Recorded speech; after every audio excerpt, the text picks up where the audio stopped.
Good afternoon, everybody, and welcome to the finale of the 2026 DTM Esports Championship. Here at the Hockenheimring and the Nürburgring, we're going to decide another champion in a series with quite a history over the last few years. The reigning champion, Lukas Muller, here to defend his crown. He won by just 7 points last year in a long season across 6 rounds online.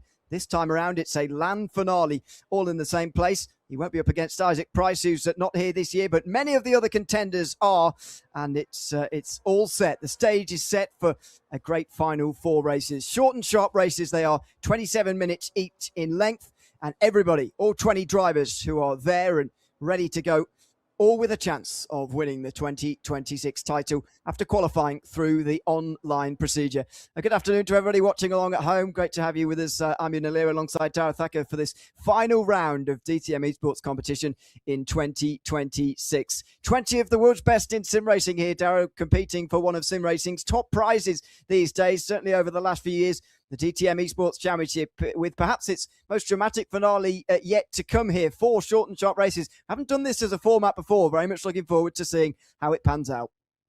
Yeah, and for all the drivers that are qualified, it doesn't really matter how they got here. They've all got a chance at taking home the title tonight. All about who can turn up at the event in person and perform in quite a short time period as well. When we've had the season set over 5 weeks just to qualify for this final, to have it all come down to just a couple of hours worth of racing really means that it's going to be quite frantic, I think, for all of our drivers tonight. Absolutely intense for everybody. There's no doubt about that. Well, not only does this championship have a great history on RaceRoom, but also RaceRoom with the DTM. Let's take a look at the new DTM car pack for 2026, announced with this event's finale here this year.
There it is, the 2026 car pack here on RaceRoom for the DTM Championship. A series that has had a great relationship with RaceRoom down the years, Darrow. We've commentated plenty on these cars. Always up to date. The liveries, the cars themselves that you saw there, all right up to date. Lots of Evo packages this year. That's the way of the world in the real world. Things like the new Mustang, which still feels to me very new, getting an Evo package and so on. Great to have it in RaceRoom, continuing that relationship and with another great car pack this year for 2026. Yeah, and we always love having the best drivers with the best models, and we continue to have that on RaceRoom, and it's why we have the best drivers on the platform coming particularly to this DTM Esports series, because they know that the model they're going to get is absolutely top tier, and that it keeps getting that refresh, keeps getting that update, so it keeps that realistic feel to it year on year, which is always what you want to see. Yep, and that has been the case over the course of 2026 in the DTM Esports Championship as well. 5 online rounds to qualify for this LAN finale. These 4 races in this LAN finale of 27 minutes in length. Well, the races online, an hour each in length. Much different. And it gave us our 20 drivers that we have competing for the title tonight. Let's see how those 20 drivers made it with this recap video of the 2026 season so far. Well, John, we'll go into the race because we're about ready to go for the first race of the season. There's a spin there for Yarshall. Yarshall's around. Straight to the outside of the opening corner. Contact between the pair of them, Alessandro Rosciani. Fantastic stuff. Rivera going to try and fight to the outside. Is learning muscles his way past. Look at this battling. There's been a bit of contact and a spin there. Here comes the move through the final corner to win the opening race of the 2026 season.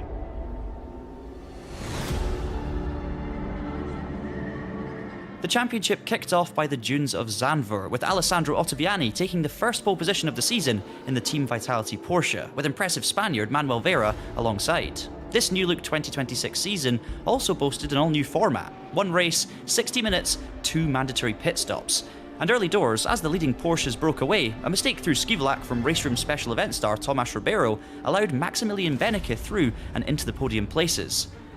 Drama for 2025 champion Tim Jarschel, as contact from Tobias Grunewald saw him dropping down the order. Then, another former champion, Moritz Lerner, would come unstuck in the latter stages, pre-season star Turkka Häkkinen copping a penalty for his part. But at the front, it was an intense race-long duel between Vera and Ottaviani, the Italian withstanding the unrelenting pressure to convert his pole position and take an early championship lead. An immediate fight back from Jarschel saw him take his and Falken's first pole of the season at the Lausitzring, as battle resumed between Benecke and Ribeiro, this time for P2. Benecke was on a mission, putting a magnificent move on fellow German Jarschel through the opening sequence of switchbacks to claim the lead. This spot would witness plenty of exciting side-by-side action throughout the hour-long race. But it would all come unstuck soon after for our new race leader, as during the first pit stop phase, a mistake on pit road handed the Mouse driver a penalty that would ultimately take him out of contention. It wasn't all over for the team, however, as great strategy and relentless consistency from teammate Lerner saw him leapfrog Jarschel, with Ribeiro's Mercedes in hot pursuit. Try as he might, the Portuguese driver couldn't quite make a move stick, and Lerner was back in victory circle. Round 3 kicked off with a bang, as pole sitter Jarschel was T-boned by an out-of-control Grunewald into the opening hairpin, the second time those two had collided this season. Fortunately, the former champion managed to continue in the lead, with pre-season winner Turkka Häkkinen and opening round victor Ottaviani giving chase. It was Jonas Vanner in the Alpha 1/SX BMW making moves early doors, however, sliding down the inside of the Italian for P3 into turn 1. Following the Lausitzring disaster, Benecke was yet again in the thick of the action, first putting a sensational move on both Vanner and Houben into the final hairpin, before being repassed by both. It was a battle for the ages as the three continued to swap places lap after lap. And although the scrap for an effective podium was great viewing, it was also allowing Jarschel and Häkkinen to scamper off into the sunset. It was Vanner who made the definitive move, claiming his first podium of the season, while Tim Jarschel converted his second consecutive pole into his first win of 2026. Nürburgring, as always, delivering drama by the shed load. The championship moved to Oschersleben for round 4, the stars of qualifying once again Jarschel and Ottaviani, the Italian now with DTM Esports taking his second pole of the season. But it was the Audi that got the better launch, leading the pack into the opening corners. It wouldn't take long for the on-form Vanner and reigning champion Lucas Müller to join the lead fight, but it was an inspired strategy call from Vanner that ultimately decided this race, an undercut sending him to the tip of the order following the final round of pit stops. Nicholas Houben was once again involved at the sharp end, a bit of door banging with Ottaviani adding some spice to the podium battle, which following this move would go the way of the Team Nitro driver. Victory, however, was Jonas Vanner's, whose strong mid-season form saw the German climb to the very top of the championship standings. Maybe the main title contenders were beginning to emerge from the woodwork. It was the usual suspects on the front row for the final round of the regular season, but Jarschel once again found himself hit from behind, dropping out of contention. The important thing here, however, was the battle to finish inside the top 20 in the overall standings to secure a spot at the finals weekend. On the outside looking in was Nikodem Wisniewski, and as the pole ran away in P2, chaos ensued behind. Ribeiro was one victim, following contact from a locked-up Lucas Müller. Both drivers, however, safely through to the finals with a top 20 championship berth. Mouse teammates Benecke and Lerner battled hard for the final podium spot, another two major contenders for the title. But it would be Alessandro Ottaviani who would end the regular season as he started it, with a victory, laying down a clear marker for his title-winning intentions. Wisniewski and Lerner would round off the podium, with Wisniewski doing just about enough to squeeze into that crucial top 20. It was Jonas Vanner, however, who ended an impressive regular season campaign at the top of the standings. With all points now resetting to 0 and 20 drivers within reach of the title, it promises to be a captivating showdown as we get set to crown our 2026 DTM Esports Champion. So there you have it. That's how we've got our 20 drivers for tonight's finale. But a little bit of housekeeping on two drivers who could not attend, unfortunately, this year. Thomas Ribeiro and Matej Miskovic having to give up their place in the land final. And they've been replaced by the 21st and 22nd qualified drivers. That was Saba Hegedus and Sebastian Rear in the 2026 season. So they're in, and they have just as much chance as everybody else at competing for the title here this season. In terms of what they're competing for, it's quite a prize for 2026 because the winner of the championship gets a guest start at the M2 Cup at the Hockenheimring. And what a prize it is, Dara. Real world start here for the M2 Cup for the winner of our championship in a couple of hours' time. That's what they're all fighting for here tonight. Yeah, I think particularly over the last few years in the sim racing world, we've seen more and more opportunities being given to our sim racing champions in the real world. And this really is an exciting one at the Hockenheimring to be able to have some real world experience in an M2. It's a really fantastic prize. And I mean, there's 20 drivers going to be going for it tonight. They certainly are. The first race getting underway very, very shortly. So qualifying session first, then a 27-minute race as well. Let's take a look and jump into the first race then and the qualifying session indeed from the Hockenheimring. As you can see, not much time for the drivers to get themselves underway, up to speed. And it's going to be an important qualifying session as well. I mean, we mentioned that these are iconic German racetracks, but they are also sometimes quite difficult to overtake on. And yes, there's that huge run down in towards turn 6 here at the Hockenheimring, and there's big runs into hairpins and other tight corners at the Nürburgring as well. But qualifying is going to be so important here, and the laps that these guys are about to produce have to be towards the best that they can do if they want to really compete here tonight. Yeah, they really do. And I think the best thing to do in the first qualifying session is to get that good lap time in early. You don't really want to be leaving it longer and longer until you've set a good lap time. So you'll want to get on the board sooner rather than later and make sure that you have a good footing for the rest of the day's racing. And the Hockenheimring is one that can bite quite hard, isn't it? You think down at the likes of turn 10, even down at turn 11, as you get in towards the stadium section, it can be difficult and you can easily drift wide. So you've got to nail those lines, because if you drift offline, push it a little bit too hard here at this circuit, in qualifying particularly, you could find yourself biting the gravel a little bit.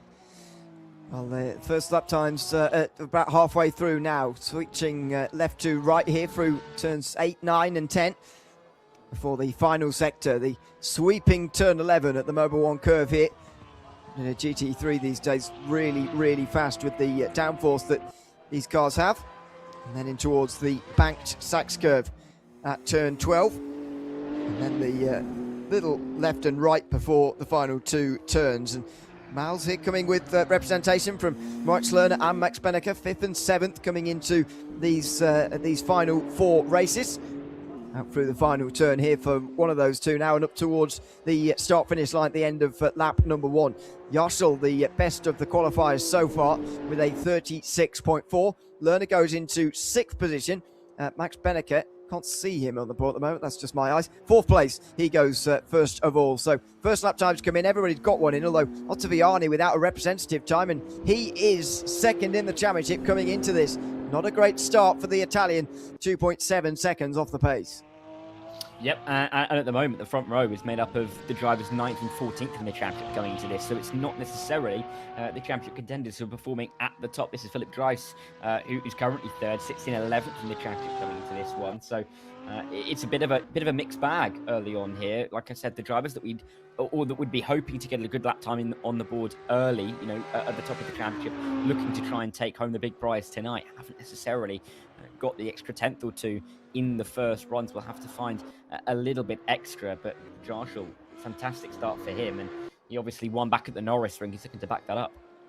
He's won in the past plenty of times here in the DTM Esports Championship as well. He was 3rd place last year in 2025, taking 5 victories on his way to doing that, including 3 podiums in the last 3 races, 5 in the last 6. It was a strong season from him. He fell 16 points short last year. He will do well to get closer than that here this year, starting 80 points behind. Through the final 2 turns for Tim Yarshall then, as he makes his way up towards the start-finish line now. Where is he going to get to here with this lap time. He does go slightly quicker. He does a 36.3. Oliveira moves up slightly to within 2/10. Wisniewski moves to second within a 10th of a second. Nikodem Wisniewski did well to even make the finale. Second place at the final race at the Sachsenring got him just in by 30 points. Although that cut line, of course, moved in the end with the non-starts of Mikiewicz and Ribeiro, as we've already talked about. There's Lucas Muller. The reigning champion has not had his season, and I mentioned it was a dramatic finale last year. It'll be an even more dramatic one if he can overturn the 89-point championship deficit that he has going into the final race of this year's campaign. Yeah, that'd be quite a story if he can come all the way through from 10th in the standings at the moment to the top by the end of the races. But yeah, he's going to have to try and find a little bit of extra pace in this one. 8/10 off. You definitely expect himself to find a little bit more. Good though that we see such competitive times at the top 10 split by less than 4/10 of a second. It's kind of what we want to see. We don't want to see gaps too much. It means it's going to be highly competitive all the way through tonight. Kagi Oliveira in P3. He did improve P12 in the standings as well. So a lot of those guys kind of in the kind of out of the championship picture initially, but hoping to push themselves a little bit higher in the championship, are looking like they're performing quite well as we get into the opening qualifying session of the evening. And he said Wisniewski, who just about made it into the top 20 with that P2 last week, looking to try and just carry forward a bit of that momentum. Out of the final corner, maybe momentum will be the best weapon that he has here as he comes up towards the line. He drops to fourth though, because Huben and Oliveira improve again, and Niklas Huben goes to the top. 36.3 from the German is a very strong lap time indeed, and Yarshall doesn't seem to have an answer for it just at the moment. Ottaviani's finally got a representative time on the board, and he's in the top 5 now, just in front of Moritz Lerner. In terms of Turka Hakkinen, he's been quite anonymous in this session so far. 13th place for him. But Huben is one of our top 5 championship contenders, or I'm calling it a top 5 at the beginning of today's races. Huben starts the day just 13 points behind in 4th place. And that's a solid start. If he can take pole here, that's a very, very solid start to the evening. Yeah, especially when you've got Joshua and Oliveira and Wisniewski at the moment right behind him. 3 cars between himself and Alessandro Ottaviani, who would be his first notional championship rival into this first race of the evening. But, I mean, the margins are razor thin, aren't they? 1/4 of a 10th of a second over the course of a 96-second lap is very little and could easily change over. We've seen those improvements for everyone. The time has come down lap after lap, but we've only really got this final attempt to try and knock him off the top. Through the final sector then for Niklas Huben. Can he put this one out of sight for the others here and take the first race qualifying session here at the Hockenheimring? First 2 sessions are going to be at the Hockenheimring. Look at those sectors, though, from Yarshall. The results will pop up just before this is actually finished here, so just watch out for this in a second. Will Tim Yarshall be able to go any quicker right at the end and take this pole position away from Niklas Huben? Well, Wisniewski's going to do it first, and then Yarshall does. 1/4 of a 10th of a second faster than the Polish driver. He's on the pole at the moment, Tim Yarshall. And Niklas Huben's pushed down to 3rd. He could not improve with that final lap time of the day. And it looks like Yarshall might well have taken the pole, and he celebrates through turn 2 as well. A very, very good qualifying session for him. And the best possible start to the day, pulling out that all-important lap time right at the end. Well, we go forward very quickly towards the race then. 27 minutes for each of our 4 races tonight, by the way. 2 at the Hockenheimring, 2 at the Nürburgring as we get underway in this season. The time begins to tick down as we get underway. The drivers collect their thoughts, ready for a formation lap and a race start in just about 2 minutes' time.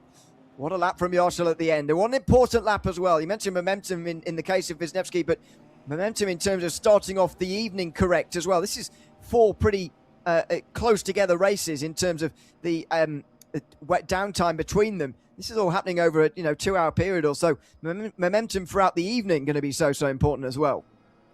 Oh, absolutely. And I think for a lot of the drivers, they're going to be focusing on that quite early on. There's not too much downtime, as you kind of alluded to a second ago. This formation lap really is the calmest point that they will get over the course of 40 minutes or so when you get the qualifying and the race going one after the other so quickly. So it's really important to collect your thoughts at this stage. I think it's interesting as well that we have 3 manufacturers on the grid tonight, the BMW, the Audi and the Porsche, and each have a car inside the top 4 of this session. So it just goes to show that there is a nice parity between them, and that we will see competitiveness between all of the manufacturers this evening as well. But this must be a little bit awkward for the drivers, a little bit further back. You feel like they have a little bit more to do, isn't it? Because it's that downtime, but you can't necessarily lose complete focus. You're still driving on the formation lap. Well, speaking of drivers who are a bit further back, how about Turkka Häkkinen, who we mentioned was 13th at one stage in that session, and he jumped up only to 11th. And the championship leader, Jonas Vanner, is only in 12th place. So in terms of two big championship contenders there, it's not the BMW's fault. The Oliveira is in 4th place. Those two big championship contenders are way back in the field there to start off with. Yeah, and a lot of work to do. And you've got to be careful because, of course, here at the Hockenheimring, lap 1, that hairpin, it can bite. Drivers go for an extra move. It becomes 3 wide. It's very easy to have a collision for you to find yourself caught up in an incident that wasn't your own making. And when you're back in that area of the field, you're kind of, leaving yourself open to the possibility that that could affect you. So you've got to be careful if you're Häkkinen or Vanner at a little bit further back, just to avoid any of those incidents occurring, because you really can't afford that to happen to you lap 1, race 1 of finals night. Well, indeed, this is the final evening of racing in the DTM Esports Championship of 2026. A championship with real history now, going back a few years. Lucas Muller, the reigning champion, likely to give over that title to somebody else tonight, but who will that be? It's probably one of 5. Vanner, Ottaviani, Häkkinen, Huben and Lerner, but we've got 20 drivers here who've all got a realistic chance of doing something quite special as they come through the final turns.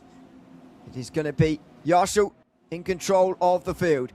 About 24 minutes of racing by the time we get round to it here at the Hockenheimring as race 1 gets underway in the DTM Esports Championship finale of 2026. And it's a fantastic start for Yarshall in towards turn number 1. He roars into the first turn leading as the entire field runs wide through turn 1. Everybody's scared of a crash coming through the first turn by the looks of things. Single file pretty much all the way down. A little bit of a look from Ottaviani by the looks of things on Kaki Oliveira for 4th position, and he does get alongside indeed, looking for that 4th place. Little bit crossed up on the curbs there for Oliveira as he was on the inside, and his momentum seems to be just stalled by that slightly. Here comes Moritz Lerner as well, as 2 of those championship contenders trying to get past Kaki Oliveira, starting the day down in 12th place in the point standings. Down on the brakes they go, in towards the hairpin, and Yarshall goes a little bit wide here. Has he opened the door for Wisniewski? Coming out of the hairpin for the first time, not quite, but his lead is narrow as they come into the middle sector.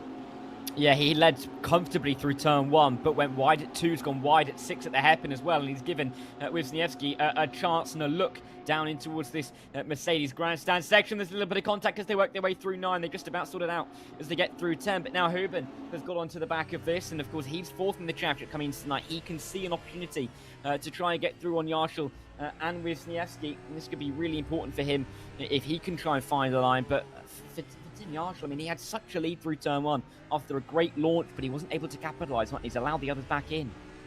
He certainly has, and you'd think if you lead from the front, if you lead off the start, then you've got a great chance of just pulling away and dominating the race, especially at the Hockenheimring, but not so far. Wisniewski giving him a real challenge coming out of the hairpin that time, and really of his own making there, Yarshall, as he comes over the line for the first time, and he leads the field. They're single file behind him. A little bit of a look again from it's Benneker now, actually, who's behind Oliveira, not Moritz Lerner, who was previously in that position.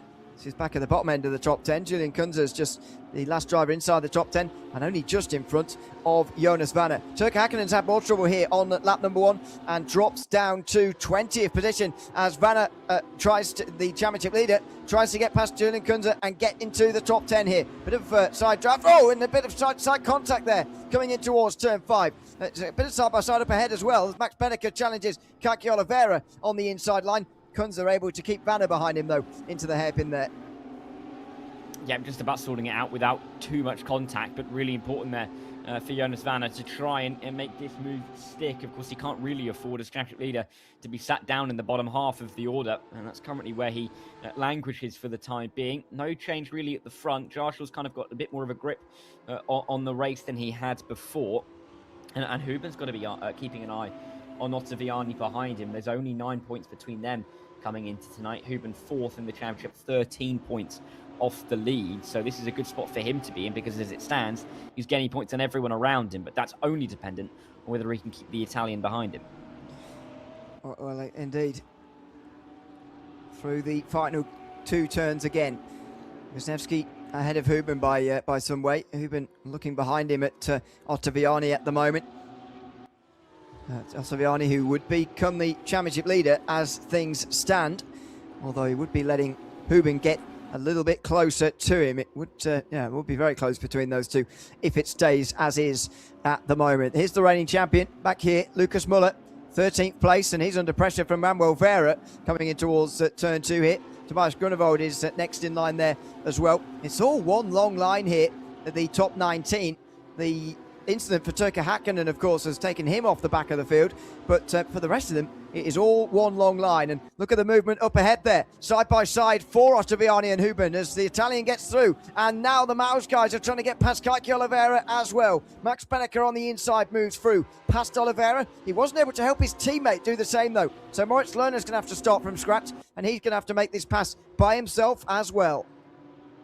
Yep, and this could be a little bit messy. Careful down in towards this Mercedes grandstand area. Oliveira between, of course, those two Maus cars, Benneker and Lerner. Let's see if they can almost work together. Well, Lerner can't help him at the moment because he's gone wide and he's now under pressure from Haase down in towards this stadium section of the track. But for the time being, I think no one seems that they're over pushing it, are they? You know, drivers aren't necessarily going for moves where they're not necessarily welcome. It's quite calm and considered, measured for the time being, as you'd expect in the first 5 minutes of this evening's racing, because you don't want to give away too much early on. Kind of feels like the drivers are being a little bit cagey, but you'd expect that in a final like this. Well, indeed, it's difficult to overtake again in the in these cars sometimes at the Hockenheimring, so it's worth bearing in mind as well. But we have seen some of those chances coming down in towards the hairpin on a few occasions. Ottaviani on Huben last time, Benneker on Oliveira, in battle for the best of the BMWs so far in this race, which is 5th place at the moment. Oh, trouble behind. Julian Kunze involved just on the bottom end of the top 10. Jonas Vanner moves into the top 10 as a result, and I wonder whether he was involved. I'm not sure, but that was definitely Kunze involved there, and a few others too down the back end of the field. Looking back here from Tim Roche at Manuel Vera, who steps into that. Oh, and nearly gets to the inside. Nearly makes contact though with Roche as well, who keeps that position. Yeah, not entirely sure what went on there, but Vanner's suddenly into the top 10 and has quite a gap behind him. Again, won't speculate on what's actually happened there, but Kunze definitely the one who came off worse, and he's now down towards the back end of the top 20. Yep, and he's now got a little bit more work to do once again as well.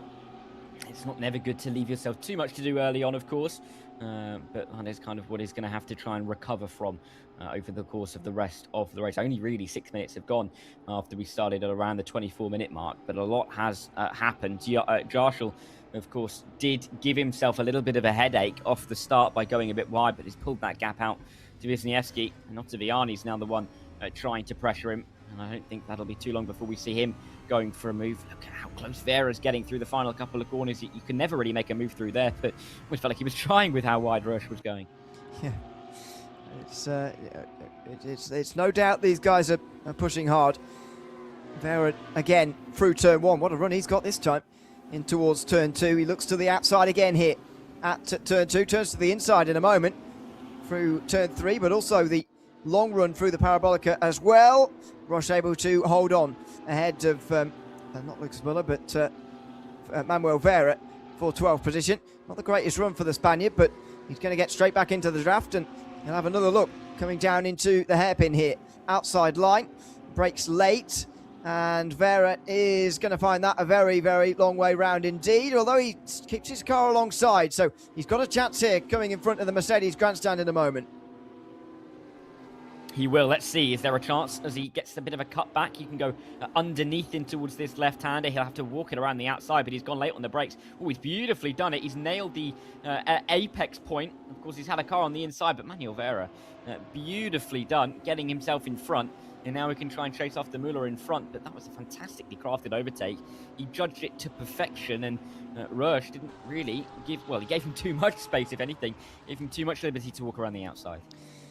And in the end, Vera able to get into 12th position as we look back to Rush and Spiegel, who has caught up to this as well. Philip Spiegel starts the day all the way down in 17th in these points.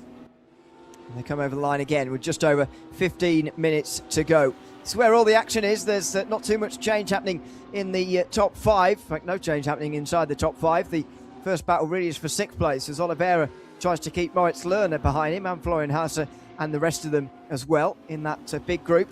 But they seem to be settling in here really after about 10 minutes of racing, really settling into a rhythm up there. And they're therefore not passing one another just for the moment. Until now, maybe. Ottaviani with his first chance to pass Wisniewski in towards the hairpin. Not going to happen this time, but there's an ominous sign for Wisniewski, who has to go on the defensive here from Alessandro Ottaviani.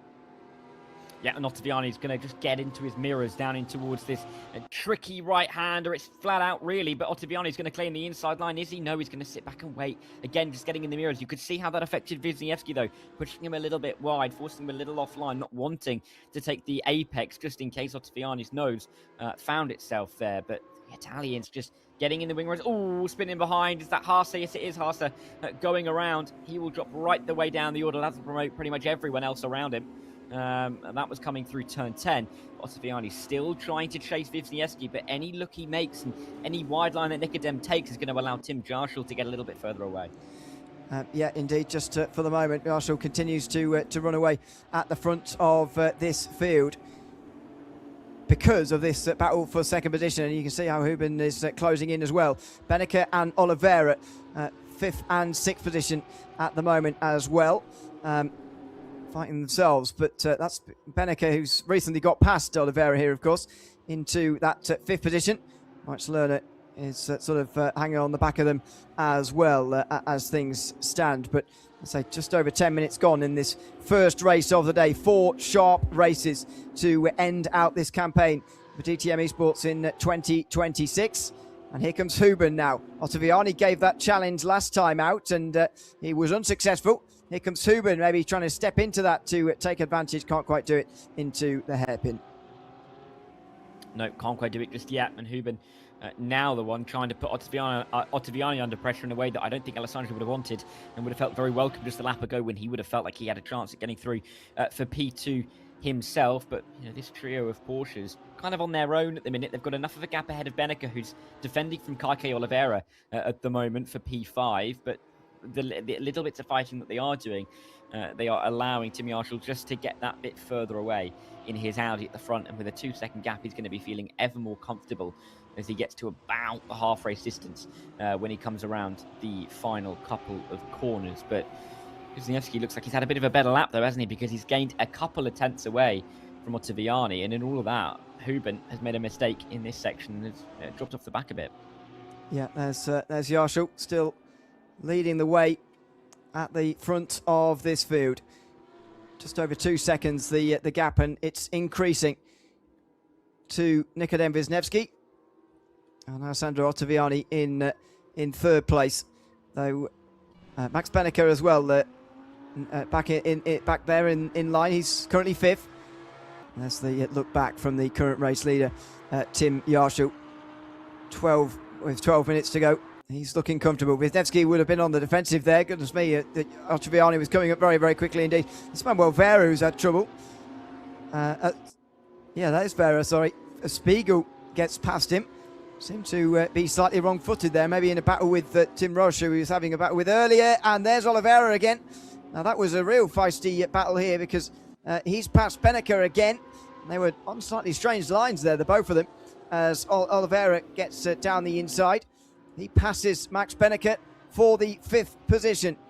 Lerner able to catch back to them both. So these two having a bit of a ping-pong battle at the moment as well for the 5th position here. Kike Oliveira rounding out this top 5. now that he's made this pass on Beneke, just up ahead of them. Wisniewski passed by Huben recently as well, so changed for third place as well, allowing the front two really to get away. But these battles are going back and forth very, very often. Yeah, it feels more like a tennis match in some of these battles in terms of the way it's going back and forth. No one's really able to gain too far away, even if they are able to make the move. And Huben, now that he's through Wisniewski, as Ottaviani, now having to defend from Polish driver. So, interesting through turn one to see if maybe Kaki Oliveira, who's just got through Beneke, can now catch up to these guys as well. But it does feel like the race is on for third, with first and second kind of getting away a touch. Tim Yarshall will not be pleased to see Ottaviani behind him, knowing that Ottaviani, one of the only driver in the first 5 rounds of the season to win 2 of them. Well, indeed, there's not too many repeats this season. Had a remarkable record right up to the very end of the regular season of different drivers winning each race. As they come down in towards the hairpin, Wisniewski trying to get past Huben, well, back past him again, I should say. Here's the, side by side down into the hairpin. Hegedus on Florian Hasse, very nearly hitting Manuel Vera there as he dived down the inside. Because Saba Hegedus into the 14th position with his with 2 non-starts for this round of the championship, the final round of the championship. Florian Hasse displaced and moves a bit wide there, down in 15th position, having been dived in towards the hairpin. So yeah, Hegedus moves up to 14th, and here comes Julian Kunze trying to recover from that trouble earlier on, and he's not waiting around. Inside line into the Sachs curve, trying to get past Florian Hasse. Locked together these two, side by side, and Hasse able to stay in front, but Kunze showing not to be waiting around here at all. And, well, you would do as well when you've had an issue like he has, which has put him all the way down so far to 16th place. Yeah, not what you needed at all. And Kunze knows he has to kind of get a little bit of a move on, so he won't be hanging around too much if he can help it.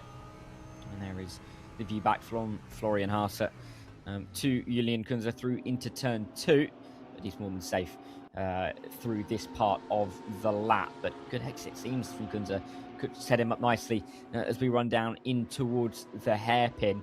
But I mean, they've strung out a little bit back here, haven't they? But we've still got the likes of Hakkinen back here, Grunewald as well. So a couple of the front runners are a little bit languishing at the moment towards the back. Kunze outside line. Can he hook it all the way around the outside? Doesn't look like it, because Hasse has got the better run through the middle of the corner and will just about stay in front.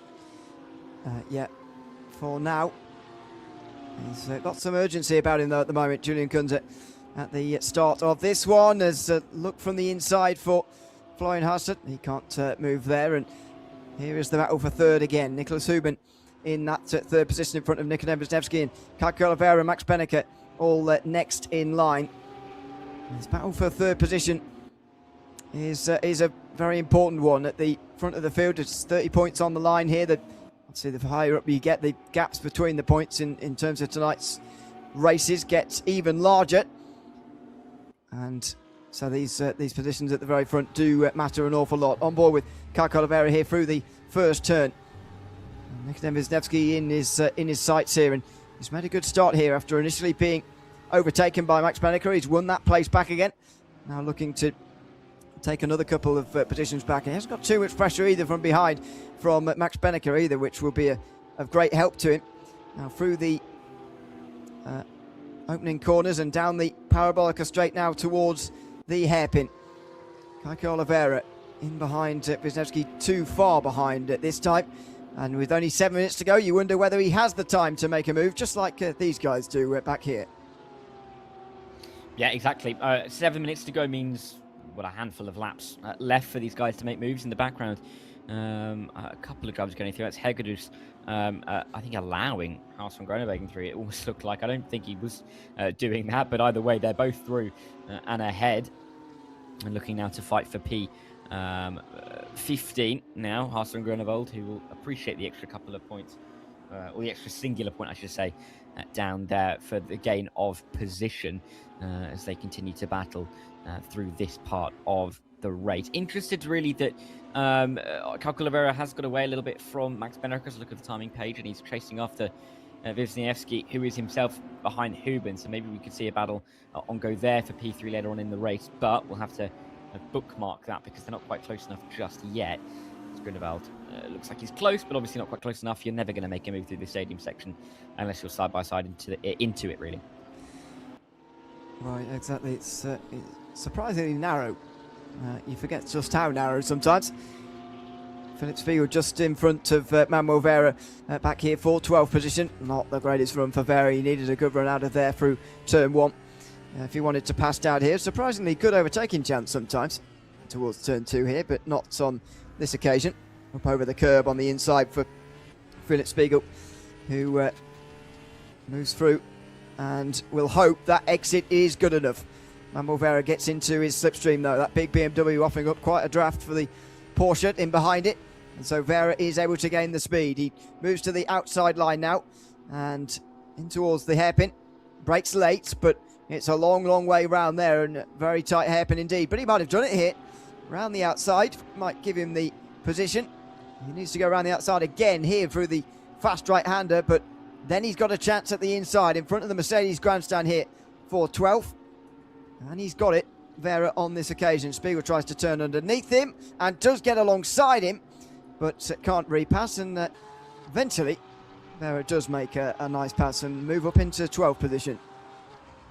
Yeah, nicely done. And he's made a couple of good moves, hasn't he, Manuel Vera now. So he's looking sharp for the time being. And it's good to get a little bit of confidence in that regard. Yes, he's still down in P12, so not necessarily the most points that he would want, but a couple of really effective, impressive overtakes that will give him a nice little boost, I'm sure, going into the second qualifying session here at the Hockenheimring itself. It's going to be hard to catch up to anybody else on pure pace. If he wants to get more than 12th, he might have to hope for some kind of a mistake from somebody in front, but he's put a few tenths with himself and Spiegel in the final sector, and he should be safe down in towards the hairpin this time by. Yeah, should be fine, as will these guys. Earlier on, it was looking like a race-long fight could develop here out front for these positions, this final podium place, especially Nicholas Huben. But that's not looking like it's going to develop at the moment. Wisniewski too far behind this time, as is Kai Calavera. He's going to start the day with a top 5. We talked at the start of the day about momentum for the final 4 races. You need a good start. You can't be coming back from a poor start here in just 4 races. And again, momentum so key. I'd say these races are all happening over a very, very short time period, really, overall, and so that means you've got to be on it right from the very beginning, and you can't let off at all. Oh, Vera's had trouble here, just while we haven't been looking at him, and he's really slowing. What is going on for Manuel Vera here? He's slowing now and drops to 15th. That's a very puzzling one. I honestly don't know what that's all about, but he'd worked so hard to move up to 12th place. Disappointing for him to lose it all in that way. Yeah, he'd worked so hard, and he'd put in a lot of good lap times, but sadly it's just come undone slightly in the final few minutes of this race. He's only lost not even a handful of points from dropping down, but that won't really matter to him. I think he'll be more frustrated that he's lost the ground that he worked so hard to gain over the course of the opening 22, 23 minutes of this race or so. So unfortunate for him, but he's got another chance here at this same circuit. We're coming up relatively shortly.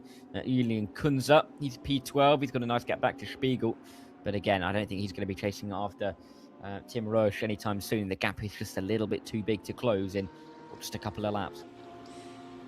It will just be a couple of laps now. Final lap will probably be shown to Tim Yarshall at the end of this one. Well, that might be quite close. We'll wait and see. Huben is having more and more pressure heaped upon him now from Nikodem Wisniewski, and Kaki Oliveira, who's really watching on from 5th position here. Is there going to be a late surprise, or is Wisniewski going to settle for this? I mean, there's 3 points on the line here. Doesn't feel like an awful lot, but it might prove to be by the end of the day. You just never know. So I do wonder how much he's going to push for this. It will officially be the last lap next time round, by the way, for Tim Yarshall, who's surely going to go on to win this race, and Alessandro Ottaviani, who's surely going to go on to finish second. But how big of a risk is Wisniewski going to take, I wonder, to actually get this podium here? I'm not personally convinced he's going to put it all on the line, but let's wait and see. Yep, well, let's find out. I mean, Wisniewski knows that he can't win the title tonight, mathematically. So he's just here to try and carry himself through, give himself that bit more confidence, to show that he did deserve to be in this final. But I don't think necessarily he'll be doing, do or die moves in towards the final lap or so, of which we are now on. Tim Marshall coming through turn 2 and 3. He's got a good enough lead. He'd built up a lead, and then Ottaviani got into P2, and then he started to close a bit. But since then, he's just kind of turned the screw a little bit and pulled away a bit more. And 3 seconds, comparatively speaking, is quite a comfortable margin in this series. Very, very comfortable indeed. A little bit wide there, but he's built the safety cushion to be able to afford one of those, and he's going to take this race victory in the opening race of the night quite comfortably here at the Hockenheimring. Through the middle sector, he comes now in front of the Mercedes grandstand, and through turn 10 towards the final sector. As I mentioned, last season he was pretty close to the title, was Tim Marshall. 16 points behind Lucas Muller at the end of the season, but it was penalty points that cost him absolutely dearly in 2025. And he turned it around in 2026 after 9th place in the regular season. He took one victory in the regular season as well. That was at the Norris Ring. He's already taken his first victory of the land final as Tim Marshall comes out the final corner and takes race 1 in this DTM Esports Championship finale of 2026. And it's a comfortable margin as well. He shows just how important qualifying can be and just how ruthless you can be as well if you start off strongly. And he has done here. Tim Marshall takes victory in race number 1, and by a pretty comfortable margin as well. Yep, and I think he'll be feeling pretty good after that. Of course, great result in qualifying. Was able to just kind of nail the launch initially. He had a little bit of a shaky lap 1, but from that point onwards, he was absolutely fine. Pulled that gap and was pretty comfortable in the end. I think he'd be delighted. That's the full race results. 3.1 seconds, the final gap for Marshall in front of Ottaviani. Huben does hold off Wisniewski and Oliveira in the end. Max Benneker finishes in 6th position, ahead of Moritz Lerner, his teammate. Lucas Muller, Philip Dreis, Jonas Vanner rounding out the top 10 at the end of the first race. You can see the rest of them on your screen there. A couple of the big contenders from what we were expecting at the start of tonight, down the back end of the field there a little bit. Jonas Vanner down there in 10th position, for example. Turkka Häkkinen in 17th place after finishing 3rd in the online season as well. Those two starting off on the wrong foot, and again, momentum could be so important.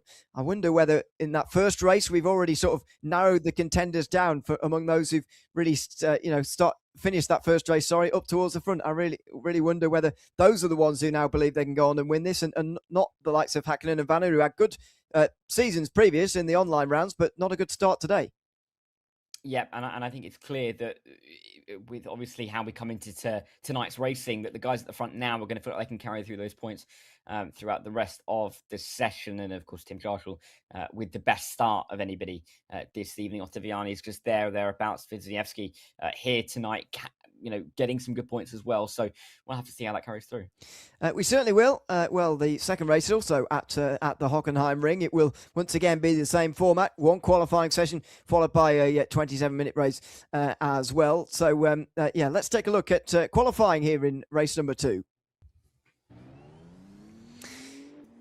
Here we go then. Second qualifying session of this event here tonight, after Tim Marshall took the opening race victory in front of Ottaviani and Huben and the rest of them. As we've just seen, we'll get on with the second qualifying session. And I do wonder, Darragh, just how important this one's going to end up being, because actually there were 2 stories really from that first race, I felt, which is, first of all, Tim Marshall qualifying on pole was also able to dominate that race. That makes you think, well, yeah, qualifying almost the be-all and end-all. But a guy like Alessandro Ottaviani was able to come right through the field there and make some passes, get up to second place. So I guess it's somewhere in the middle, isn't it? Need a good qualifying session, but also you can and need to race your way forward as well, as we saw Ottaviani do to get to second in that first race as well. Oh, absolutely. And Ottaviani, of course, the only driver in the field to have won 2 races in the first 5 rounds that qualify us for the 20 drivers here tonight. So he is the one that has kind of set the benchmark a lot of the time. So he's been able to work his way through the field nicely in race 1. We'll give him hope that he can do it again in race 2. And maybe other drivers are going to look over and realize that they maybe have a better shot after qualifying than they otherwise think so. So, yeah, definitely, I think lots to think about for them as we get through this qualifying session. Once again, just a couple of laps for them to do it in, but it was close in the opening session. I suspect it'll be close here again. The point system here at the DTM Esports finale really means that race wins are quite heavily weighted, and so I would say if you're really a contender here for this championship by the end of the day, that you've got to finish ahead of Yarshall in this race, no matter where he actually finishes. Now, if he finishes right down towards the bottom, then everyone can pat themselves on the back, I suppose. And so they managed to finish ahead of Tim Yarshall, and that might be simplifying it a little bit, but even so, they're going to have to do that. That's going to be made much more difficult, though. They're the times pop up on the left-hand side of the screen, and look at that lap time from Tim Yarshall, a 36.0. That's 3/10 faster than anybody, including himself, went in the race. And I think about 2/10 quicker than that first qualifying session that we saw earlier on. I'm not sure anybody's going to beat that. And I'm including Tim Yarshall's next laps in that. I don't think he's going to beat himself there in the rest of this session. That is an extraordinary lap time. Yeah, that's outrageous, quite frankly. I mean, the gap between himself and Moritz Lerner in P2 at the moment is about the same as the gap between Lerner in second and, well, really, Kaiki Oliveira in P11, give or take. So that's a huge margin for Tim Yarshall to have been able to have built up. Lerner isn't quite going as fast on this lap as he was in his opening one as well. So, goodness me, we'll see if anybody can try and chase Tim Yarshall. I mean, surely no one can set a 135 here, but he's less than a tenth away from it already. You'd be struggling to put it past him. Let's see if we can pull off something extraordinary here. Here's Nicholas Huben, who's a long way down. He finished well in that first race on the podium. Ottaviani is in the top 3 again in this session. Lerner's up there for the second time. Julian Kunter with the first lap time, which is impressed here. He'll be pretty disappointed with the incident that he had, which dropped him down earlier on in the day. There's Ottaviani through the final couple of corners. Can he do something here? It's not looking great in the sector times, but he's still got 2 lap times to come here if he wants them. And he's going to want at least one of them to try and go a bit better than what he's managed previously. He, indeed doesn't improve. And actually backed away completely there towards the end of that lap time. Nikodem Wisniewski leads the charge then as he moves up to second place in that qualifying session. And nobody else really able to improve. As I say, Yarshall not able to improve on himself there, and I'm expecting that to remain the same throughout the rest of the day. But it's the fight for second. Who can get as close as possible to Tim Yarshall now? Yeah, and Wisniewski, of course, has that advantage now after finishing P4 in race 1. He should feel pretty confident if he can start in P2. The issue is if Tim Yarshall gets on pole in both and can able to maybe pull away in both as well, he's going to have quite a points advantage going to the Nordschleife in a little while, which could concern the others. Ottaviani, P4, obviously he knows that he at least has to keep tabs with Tim Yarshall. He can't let him get too far away. He'll definitely want to be beating, and P2 is the minimum for the Italian. That'll be what he expects of himself. But a purple Sector 1 is going to be filling him with confidence. The Sector 2 split, what's it telling us? As he comes out of 10 towards 11. It's just ever so faster. It's coming down to, millimetres on the track. Yeah, indeed. Now look at this. Ottaviani, and say this is the battle for second, really, to my mind, but this is looking good.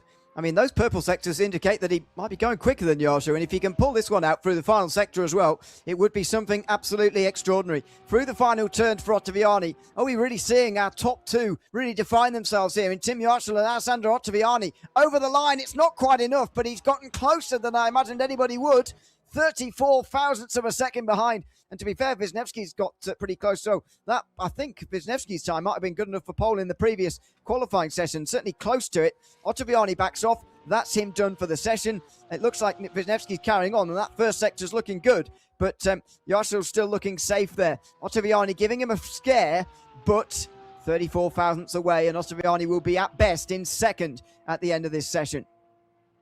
Yeah, one driver I do want to mention very quickly, kind of out of place from what we saw in race 1, is Nicholas Huben. He's down in P8, obviously finished 3rd in the opening race, but Timmy Arshall obviously won. He's currently on provisional pole. Otto Viani was 2nd, currently in 2nd. Wisniewski was 4th, currently in 3rd. Oliveira was 5th, currently in 5th. You know, we've kind of got a nice carryover there, but for Nicholas Huben, he's lost a little bit of ground, and he can't really afford to do that again. But again, Turka Hakkinen down there, driver who, one of the top drivers out of the opening 5 online rounds, has struggled so far tonight in the opening round, finishing in 18th, and at the moment, only 17th. Yeah, indeed. Through the final turns for Wisniewski. Still a personal best there, but even that might not be good enough to get him to 2nd place. He might improve on his own time here, but not actually gain any positions. As the results pop up a little bit prematurely, we'll see whether any of these change, like it did very late on in Q1. Looks like it's going to be a Timmy Arshall pole here again. He's finding some form right at the end. Florian Hasse moves up to 4th there with that late time. That's a strong lap time for him. Wisniewski not able to improve at all in the end. And as you say, there really is a big carryover here, especially 5 of the top 6, I would say. Florian Hasse is the only one really who's infiltrated this one. After he finished all the way down in 14th place in the first race, he's inside the top 5 for this second one. So a very good improvement from him. Yep, and he's jumped up the order a little bit. He did race quite well, didn't he? Particularly in the second half of that opening round. So nice to see a bit of a carryover there. And we'll see if he's able to kind of keep that up in this second race. Indeed, they'll be on their way through the formation lap in just a moment. They run side by side through the final couple of corners, and they get ready for the start of this race. The green flag will wave. The second race of the DTM Esports Championship finale here in 2026 will get underway. Tim Arshall with that pole position through the second qualifying session of the night, leading the field away, and he'll hope for a similarly dominant performance as what he managed in the first race, getting pole, getting away from the rest of the field very, very quickly. But he's not been able to do that just yet. Alessandro Ottaviani right behind him. They were 1 and 2 at the end of race number 1, and they're exchanging the lead again here. Look at this, Ottaviani looking to the outside. Wisniewski thought about the inside for a second there, but he decides against it. Ottaviani taking a big risk going around the outside here, because Wisniewski's waiting in the wings to try and take advantage. He gets alongside, coming out of the hairpin, can't quite do it. Ottaviani stays second, but Arshall maybe the first signs that he's going to have a much bigger challenge in this second race than he did in the first. And I think they all know that they have to chase after Timmy Arshall here. He's got the race win. He's got the lead on the night in terms of who's fighting for the title. Ottaviani finished second. Obviously will want to try and undo the deficit and maybe put himself onto a level pegging with Timmy Arshall going towards the Nürburgring. But for the time being, Arshall again, a little bit shaky in the opening corners, but has got the lead built up by the end of lap 1, and that's exactly what he did in race 1. It's now on Ottaviani to try and reverse the fortunes and not let him pull away, but that little mistake's not going to help. No, it certainly isn't. He's got to stay very, very close and continue to apply the pressure for lap after lap after lap here as Alessandro Ottaviani, but it's not able to just at the moment. Over the line for the end of lap number 1 here today in race 2 as they come through the first turn. Arshall does just hold those couple of car lengths over the rest of the field. Down in towards turn 2 they go now. And a little bit in the background, there's a look from Max Benneker, who's outside the top 10 here. And if you're outside the top 10, you're really struggling to get the points that you really need. And that's the case for Benneker right now, trying to pass Manuel Vera at the back end of the field. Julian Kunze getting up towards the back of Florian Hasse as Wisniewski challenges Ottaviani as well. I mean, these guys, I know they're not on the same team, but surely they've got to work together here. Arshall is the common enemy, I would say. Well, enemy maybe strong, but for race 1, he's the common opponent for this championship, and they're just letting him get away by Wisniewski sticking his nose down the inside. Ottaviani's looking in his mirrors rather than forwards, and they're slowing each other down. Again, he goes wide. Oh, and he only just cuts across the front of the nose there of Wisniewski, and the gap goes to over a second. These guys are shooting each other in the foot right now, and they're letting Arshall walk away with a second race victory as it stands. Yeah, Ottaviani's lines are by no means tight. He's just drifting wide almost at every opportunity, even in towards the mobile curve there. Sorry, not at the mobile curve. He was at the mobile curve a couple of corners ago, and he did drift wide again. He's just allowing time to ebb away from him ever so slightly. Lerner's on the back of this as well. Haase, Kunze, Huben, they're all there. They're all almost pushing Ottaviani through the corners. You can just see that gap eke out ever so slightly. 1.2 seconds is the gap, and just look at the train behind Ottaviani at the moment. This is very, very unhelpful for these guys who are stuck in behind Alessandro Ottaviani for their championships, respectively.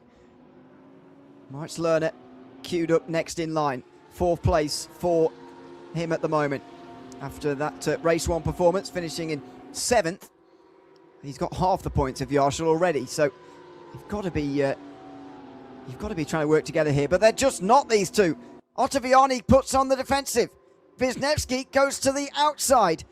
And Yarshall is being allowed to win the second race at the moment as well. Oh, Ottaviani almost pushes Wisniewski off completely there. There might be an argument between those two at the end of tonight about that.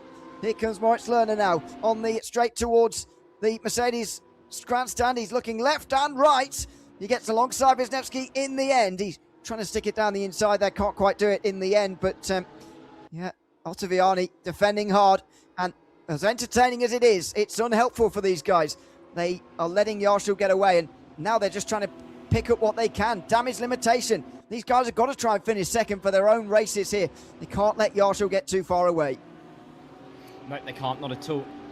But at the moment, that's exactly what's happening. 1.7 seconds is that gap. It's going out by another half second on this lap alone. And we know that these races aren't the longest at all. It's about a 95, 96 second lap, and we've only got 24 minutes or so to go racing at. So there's not a load of laps. And if you start ebbing away time like Ottaviani is now, it's going to become an exponential threat to his championship challenge over the course of the day. Yarshall, Ottaviani, Wisniewski, 1, 2, 3 as they're on their way down in towards turn 2 again. But Lerner getting very close. And now it's Julian Kunze going for a bit of a move as he runs his way. It's not Kunze going for the move. It's Kunze trying to defend from Nicholas Huben, of course, finished on the podium in race 1. Yeah, he just had to avoid Haase there, did Kunze. And so he had to go on the defensive, and Haase did indeed get through, actually. We jump forward to 21 minutes to go now in this race. And Tim Yarshall that leads by just a second now in front of Ottaviani, Wisniewski, Lerner, Haase, the top 5 still. Kunze did actually stay in front of Huben actually at the moment. So they run as is, but again, I'm not sure they're going to get Yarshall back again now. It seems to me that he's too far ahead of the others, Tim Yarshall now, and it's going to be difficult to get, because these are such short races. It's very hard to let a gap like that, develop and then bring it back again. Now, this is a big advantage early on for Yarshall if he can take 2 race victories. Now, Ottaviani limiting the damage to finishing second both times would help him massively, but even so, that would still be 12 points after just 2 races for Yarshall. It would, and Ottaviani, I think, knows in a way that he can't afford to let Wisniewski pass it. Firstly, because of course Yarshall would then have an extra advantage in terms of the points over him, and secondly, because Wisniewski at the moment is his closest rival to P2, which of course does carry its own prize with that private test. As we get in towards the hairpin, that's a defensive line from Lucas Müller. Philip Dreis trying to come down the inside. There's no contact as Müller takes the racing line through the corner, but that was very close to a big incident down in towards the braking zone as the squeeze was very much applied. Ottaviani defending, well, he's not defending, sorry, it's Wisniewski defending from Moritz Lerner, the mouse driver, trying to find his way through, and a big wiggle there from Haase just in behind. That could allow Kunze onto the tail as they work their way through the mobile curve up to the Sachs curve. Ottaviani all of a sudden with a slight bit of breathing room, and I mean slight because it's about half a second, if that. Yeah, it's a tight group at the moment. All for second position. Kunze looking to the outside of Florian Haase now for a top 5 position. He's driven really well since his incident late on in that, or sort of through the middle rather, of that first race. Ended up 14th in the end. And he's looking again towards turn 1. Kunze just in the background there, not able to get through. Wisniewski in 3rd, just in front of Moritz Lerner. as things stand. Can Lerner gain a place here? Really needs to gain some points here after finishing 7th in the opening race. If you're going to win the title, it's you need to move forward and need to really gain some of these points back after finishing down in 7th. As I say, on half of the points of Yarshall after the opening race. So here comes Lerner again. There's Kunze after putting on the attacks for so much. Now he's on the defensive from Huben. And here comes Kaki Oliveira as well. There goes Moritz Lerner to the inside as well of Wisniewski. Backs out of it in the end. Huben on the outside might well just get pushed out here by Kunze. And there you go. A little bit wide. Kunze runs wide, and here comes Kaki Oliveira now. Looking to the inside potentially on Julian Kunze. Can't quite do it. Huben is going to be his next victim then by the looks of things in front of the grandstand here. He looks to the outside line at turn 8. Huben breaks very late and too late. And up and under. Kaki Oliveira takes them both. Judged to perfection there by the Brazilian. Beautifully done. Saw that there was going to be a bit of a deep moment there from Huben, and was able to absolutely nail the up and under. Up into P6. Can he chase up to Haase now? Of course, he finished 5th in race 1.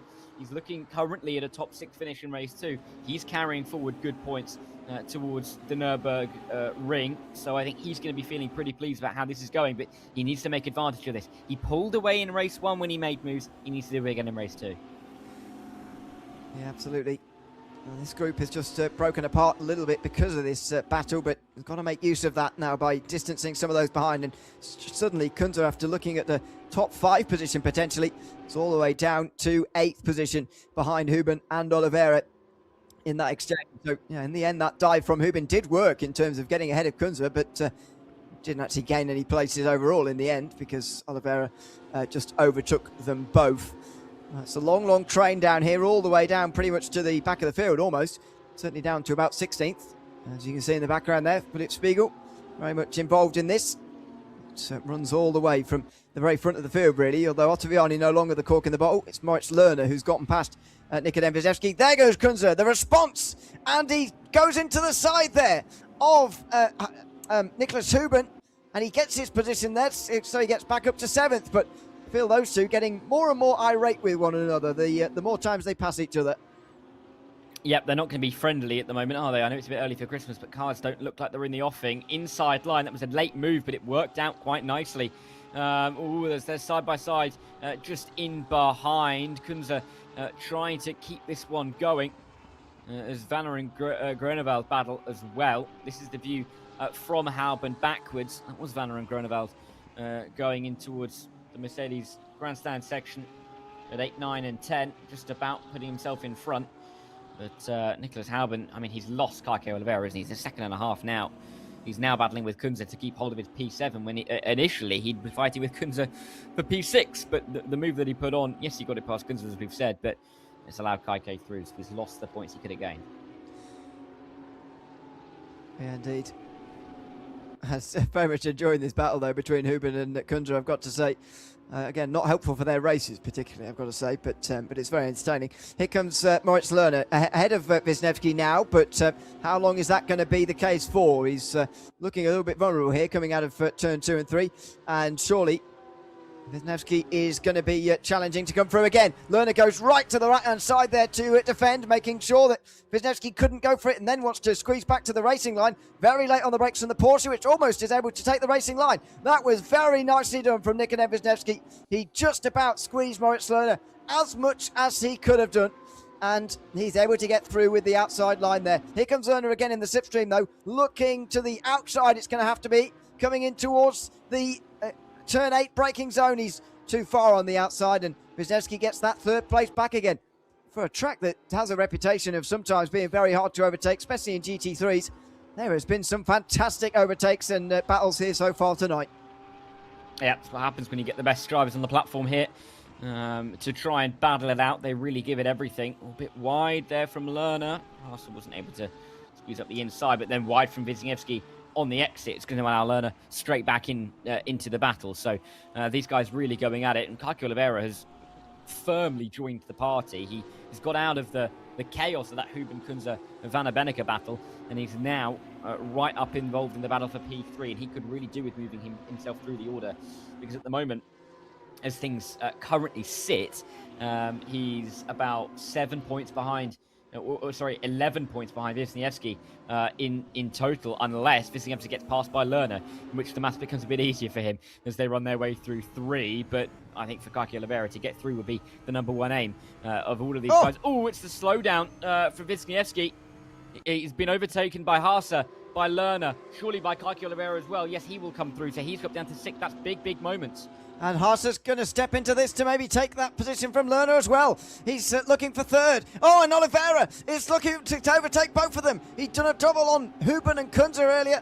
He looked for a double there as well. But that must have been what happened in race #1. I can't remember who it was now, but somebody was painfully slow on one of these straights and got overtaken by everybody. Must have been a slowdown in that case as well in race #1. But yeah, that puts Wisniewski down to 6th place, outside the top 5 now, behind Lerner, Haase and Oliveira. So it's no longer a battle for second. As we saw in race #1, the top 2 getting away, and they're the same top 2, Yarshall and Ottaviani. And you might say, well, they're the sensible ones and they're the championship contenders now after 2 races. That might be the case, but this is where the entertainment is in this fight for third. Yeah, it really is, and it is now a real tussle, isn't it? You can see how many cars are involved now as they work their way through the final couple of corners of the lap. But all of this battling means that currently, as things sit, and with the positions as they are, you've got Huben, Lerner, Wisniewski and Oliveira split by 2 points after the 2 races, all in the battle for third. Kind of amplified by the point they are quite literally battling for third, and obviously Yarshall and Ottaviani getting away. So big swings are happening at the moment, even with those little moments. Wisniewski had a comfortable margin in third and was in third, and that's 1 slowdown, drops into 6, gives points to everyone he doesn't want to give points to. So that's the issue he's going to have to face. We'll see if he can come back through. But Huben is right on the back of him, trying to regain some of the pace that he found in race 1 after he finished on the podium. So it is really ebbing and flowing for P3, just not for P1 and 2, because Yarshall and Ottaviani are kind of comfortable where they are, aren't they? They certainly are. We're looking at the top 2 here, while the guys back there are exchanging places again for third. And here it is. Lerner on the defensive from Florian Haase again. Round the outside through the turn 7 kink and in towards 8. Haase on the inside. Looks like he's into podium position. It was not a good first race for Florian Haase. 14th place probably puts him out of contention straight away, unless he wins all the remaining races, which he's obviously not going to from here. But nevertheless, he's onto the podium and he's improving his standing in the championship as we go on. Oliveira not able to take advantage at this time either, but it's got the feel of one of those battles where Moritz Lerner could just as easily come back on the next lap. Oh, easily so. It's just going one way, going the other way. The issue for Lerner, though, is that you've got Kaki Oliveira, who's looked very astute in both races so far. And obviously that double overtake that he made on the up and under through turn 8 just shows how aware he is of what's happening around him. He's got Wisniewski, who's going to be driving, I think, a little bit hot behind, of course, after that slowdown, dropping him away from the top of this train.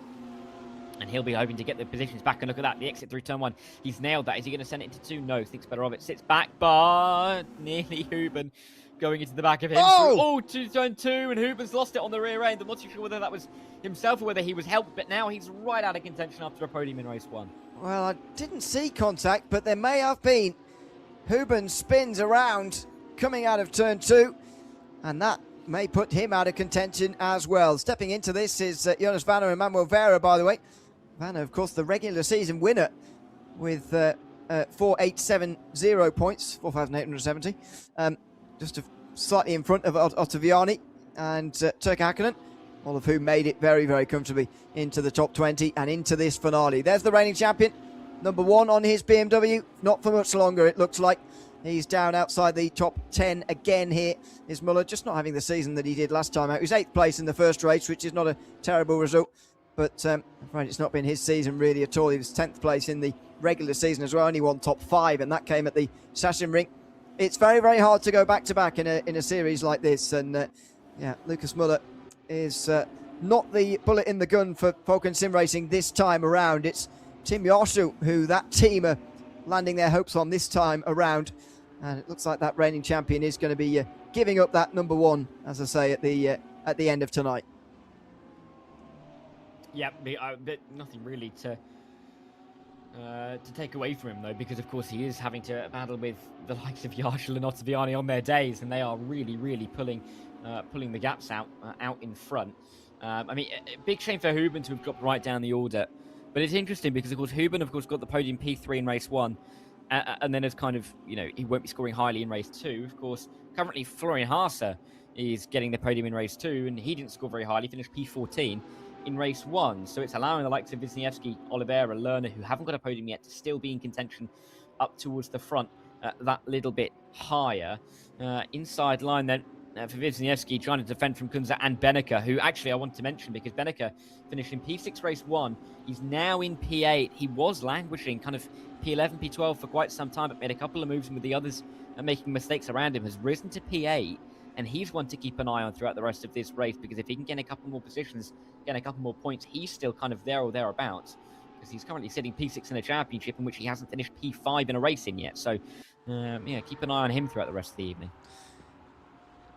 Well, anyone who's obviously we'll try and give you as best we can an update as we go along with the points. But anyone who's sort of there or thereabouts so far, you could say definitely in with a chance, given the final 4 races, meaning absolutely everything here in the Championship of 2026. A format that I don't believe we've done ever before. Certainly not last year in 2025, where it was 6 online rounds, though 2 races per night, and that format last year that gave us the great finale that we saw between Muller and Isaac Price, who unfortunately didn't return this year. A look down the inside there from Moritz Lerner, or rather a defensive shape down the inside there from Lerner. I thought once he'd been overtaken by Florian Haase, then he might be able to come back at the German, but actually that's not the case here, and Kaki Oliveira has just instead been the one to put the pressure on here with 7 minutes to go. He gets into the slipstream, and Lerner's got a slowdown penalty. He's now the one who pulls out the way, just like Wisniewski had to do earlier. Lerner back to pretty much where his teammate is. Julian Kunze tries to get past as well. Wisniewski regains that place that he lost through the very same medium. Moritz Lerner outside the top 5 for the second time tonight after finishing in 7th place in race number 1. He's now in 6th for race number 2, and that is a disaster. Yeah, and he knew that he had to gain the points back again in this one if he wanted to try and chase after the likes of Jarkko Ottaviani, but he's just not been able to do it. Side by side, Lucas Muller fighting with Philip Dries and Tim Roche as they work their way through 8, 9 and 10 there. I mean, nearly pushing each other down in towards the mobile curve. And it's a very defensive line that's thrown by Philip Dries at the front of this order, and for good reason, because Muller's going to come around the outside up the Sachs curve. It's banked slightly. It will favour the car on the inside. A touch, and it's going to be a little wide moment for Muller. Tim Roche now up the inside in towards the final 3 turns. He'll have the outside line for both. There's a lot of wheel banging, rear left to front. Also rear right to front left as they work their way through the final corner. It's allowed Spiegel to come through for P14, and they are fighting hard for every point down here, aren't they? Well, absolutely. It is only 1 point per position back here as well, by the way. Once you get outside the top 11 or top 12. So these guys are just fighting for 1 point per position in these final few spots. But entertaining fights again. 5.5 minutes to go, and therefore 4 laps to go for Tim Jarkko to bring this one home for the second time tonight and win race 2 as well. Florian Haase in 3rd place as they finished outside the top 10 the first race. Kaki Oliveira 4th, was in the top 5 previous, so I guess we can say he's got an outside chance. But again, we'll give you a bit of an update on where everybody is in the championship as best we can at the end of this race throughout qualifying for race number 3, which is at the Nürburgring, by the way. We'll be taking you there very, very soon. Vera slides wide, and here comes Max Benneker just in the background there and slips straight through. Manuel Vera had been gaining places up until that point, just knocked back there one and back down tonight again behind Max Benneker. Yeah, and obviously Manuel Vera, we saw him make a couple of fantastic moves, didn't we, in the opening race of the event, and he's making more moves again, but he's just not necessarily scoring as many points as he would want to, but he's kind of there or thereabouts. It's kind of in that realm where he'll want to make a couple of moves shortly, but Benneker is a formidable character to try and get through on. Through the final couple of turns, tight lines from Benneker. He drifted a little bit wider in the first apex, but you can see how that helps him through the middle of the corner, and then through the second apex, he pulls a little bit further away, and he will stay in P8 for the time being.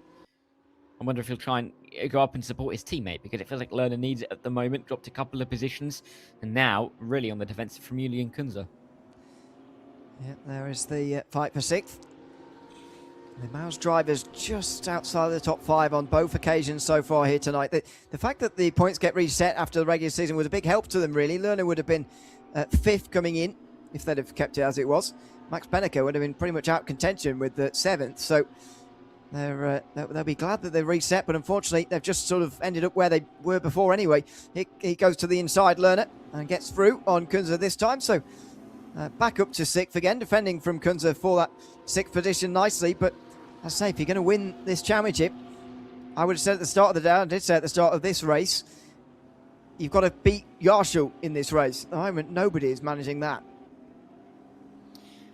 And they're not even getting close, are they? I mean, 4.5 seconds it's a huge margin, particularly when Ottaviani's been in clean air running on his own. To be able to pull that kind of gap to Alessandro Ottaviani is quite frankly ridiculous. I mean, the issue really for Tim Yarshall is that yes, he's going to get the points for the win. Yes, this is good. He's going to get 2 wins. Ottaviani, you still finish second in both races. Depending on what the form is when we get towards the Nürburgring, you know, it's a very different circuit. We could see Ottaviani perform a little bit better there. All it takes is one little mistake from Yarshall and Ottaviani to scrape win in both races. And all of a sudden, Ottaviani's the champion. You know, it doesn't take a lot on this basis. This isn't quite, you know, a cycling race where your time gap's carried over. But he really is picking up the pace and keeping that gap high. As I say that, he's lost a full second to Ottaviani, but he's comfortable enough that that's not too much of a worry. Out of turn 2 again for Moritz Lerner,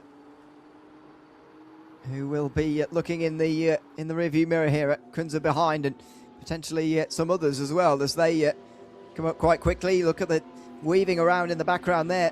Few looks. And there goes Kunze on the inside of Lerner as Wisniewski puts the pressure on Oliveira again in towards the hairpin. Kunze's doing it again as well, although Benneker's got alongside him that time, and he just about had his nose alongside, so Kunze forced to give the room. Benneker gets the slipstream of his teammate, and he'll get the inside line on the braking zone down in towards turn 8 as well. He's got to be careful he doesn't hit his teammate, but he manages that quite nicely. Dives in a bit deep, but Kunze can't respond, and Benneker moves up to 7th place. So nice teamwork, I suppose, and that's what the teammates are for. But again, it's just a shame that it's back here for 6th position rather than for one of the better positions a bit further up the field.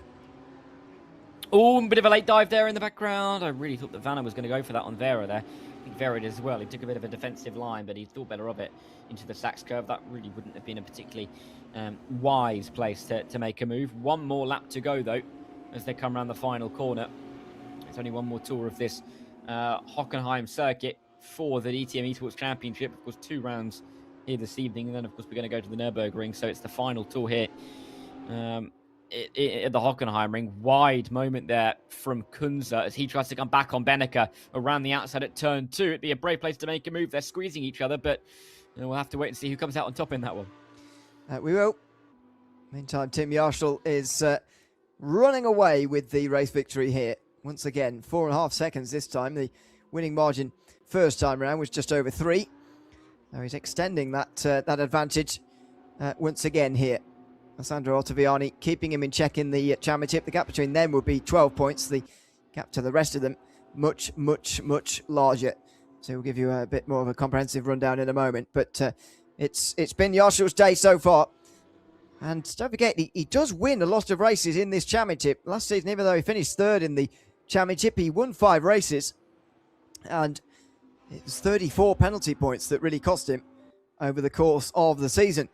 Well, as long as he can avoid those, and if he avoids other drivers entirely by winning all the races and running away, then he's going to avoid penalties too.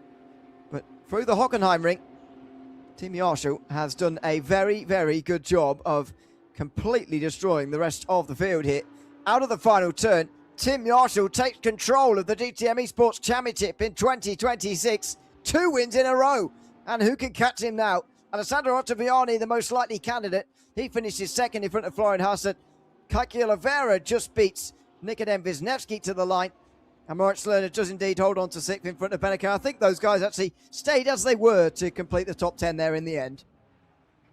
Yep, nice battling all the way towards the flag, and good from Tim Yarshall, good from Ottaviani. And again, Oliveira and Wisniewski, they shared 4th and 5th last time. They share it again, just the other way around. Same could be said for Lerner and Benneker. So a lot of carryover from race 1 into race 2, but no one's happier about that than Tim Yarshall. Absolutely. Taking the victory once again here in race number 2, just as he did in race number 1 as well. As you say, the top 7 or 6 of the top 7 all the same, but Nicholas Huben in 16th place, the one to miss out there, and he'll be very, very disappointed with that, because it's the sort of championship, it's the sort of format where you really can't recover from that sort of interruption, that sort of a bad race as he has had in race number 2 here. So that is it for the Hockenheimring. 2 more races from the Nürburgring still to come, and I think we have really seen a top 2 start to define themselves here. As I say, 2 wins for Tim Yarshall, 2 second places for Alessandro Ottaviani. Next closest will be tied Nikodem Wisniewski and Kajko Oliveira, who finished 3rd and 4th, I think, or 4th and 5th, sorry, in their 2 races respectively on each race, of course. But that already puts them 29 points behind. Now you're already hoping that the likes of Yarshall have some trouble at the Nürburgring for those guys to actually be getting involved here. Yeah, I think for both Yarshall and Ottaviani, it's good news that the 3rd place finisher in both of the races had a poor other race, if you will. Huben, of course, 3rd in race 1, 14th in race 2, and same can be said really for Florian Haas, or 16th, actually. Same can be said for Florian Haas. So it just means that gap's that little bit bigger. And I mean, 17 points between Ottaviani in 2nd and then Wisniewski and Oliveira in joint 3rd, basically, means that they're going to be feeling a little bit more comfortable coming into this. But Ottaviani is still going to go for that win, isn't he, obviously? Well, let's see whether he can get it with the 3rd race of the day. Let's step into qualifying for the first of the races at the Nürburgring, the 3rd qualifying session overall. It's Turkka Häkkinen, who would have been having high hopes coming into today. 3rd place through the online season. Unfortunately for him, he is not having such a good day in the LAN final as he begins qualifying. 2 races at the Hockenheimring and then 2 at the Nürburgring.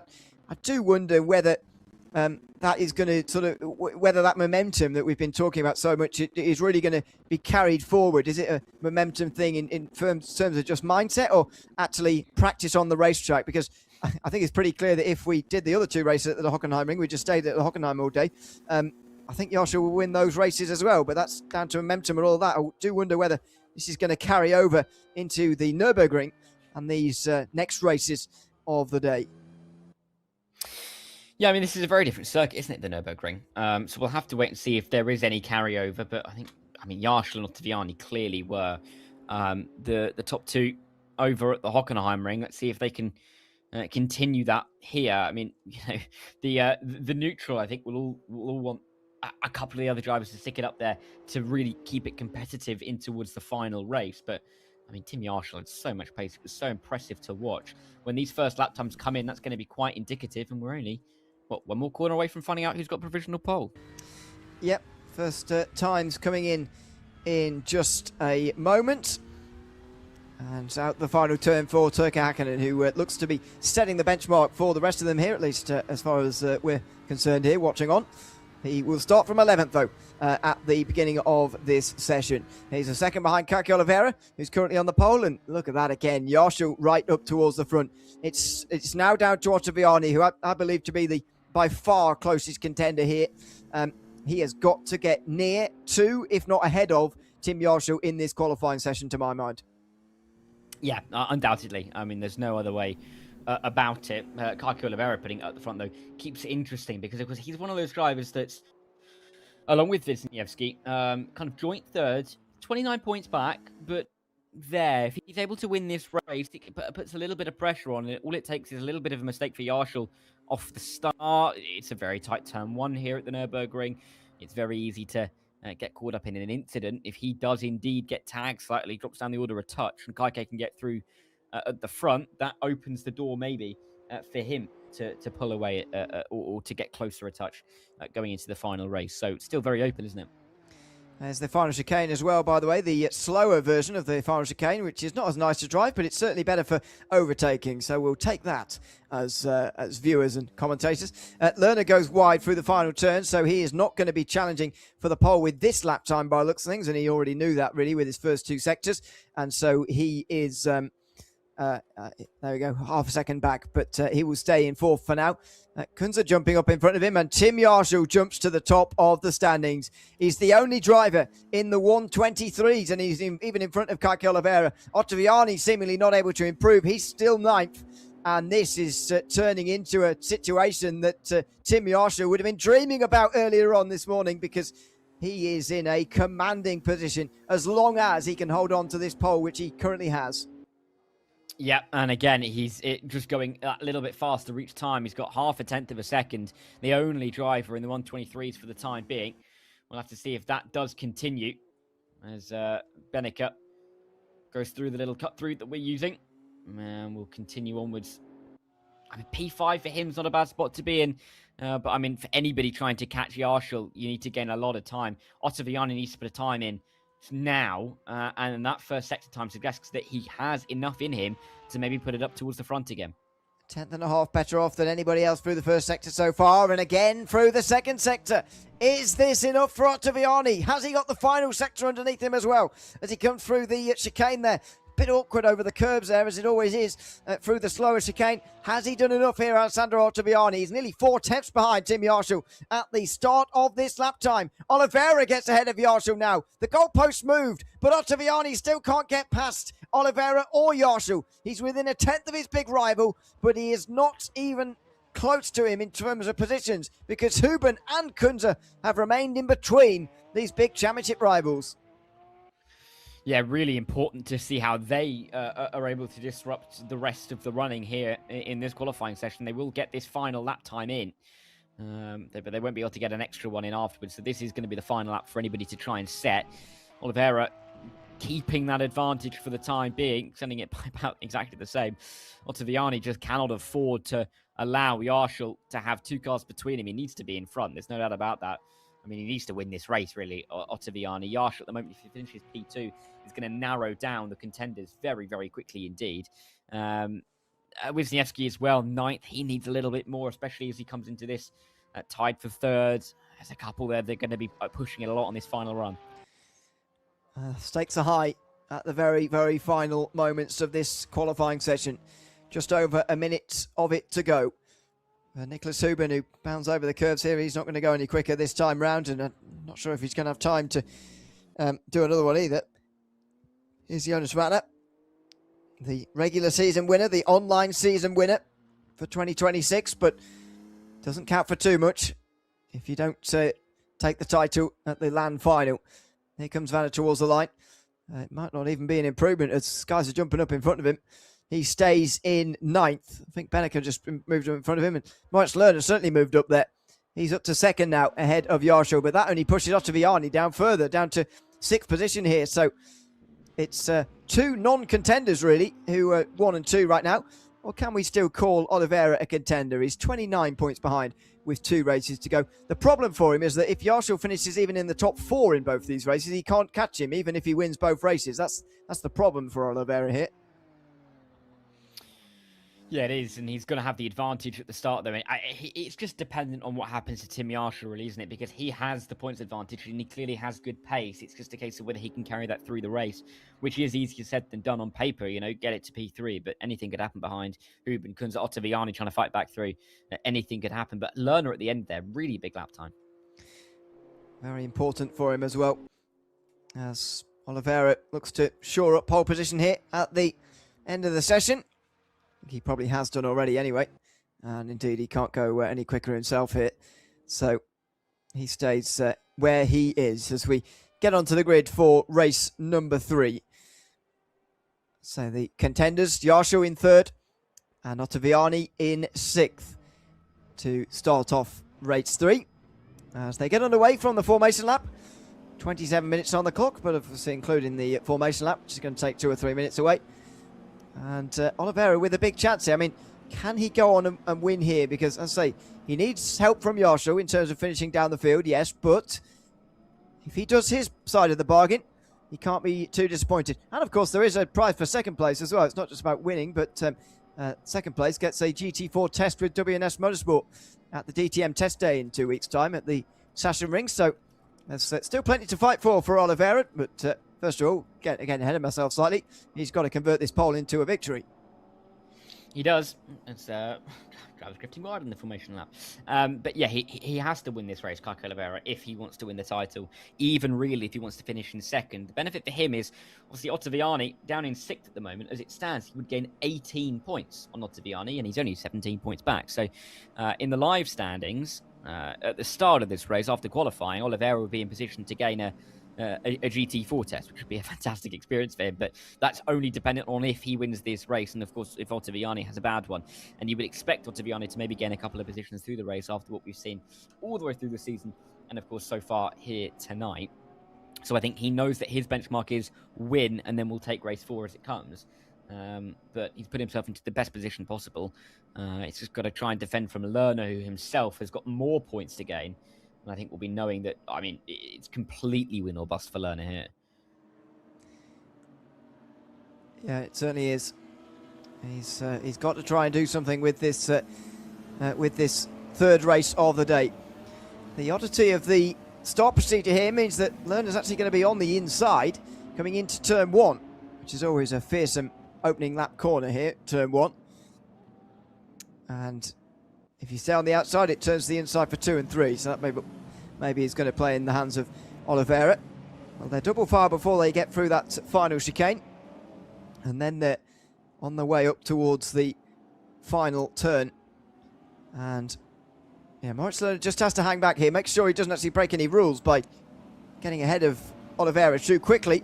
But he will be challenging him down towards turn number 1.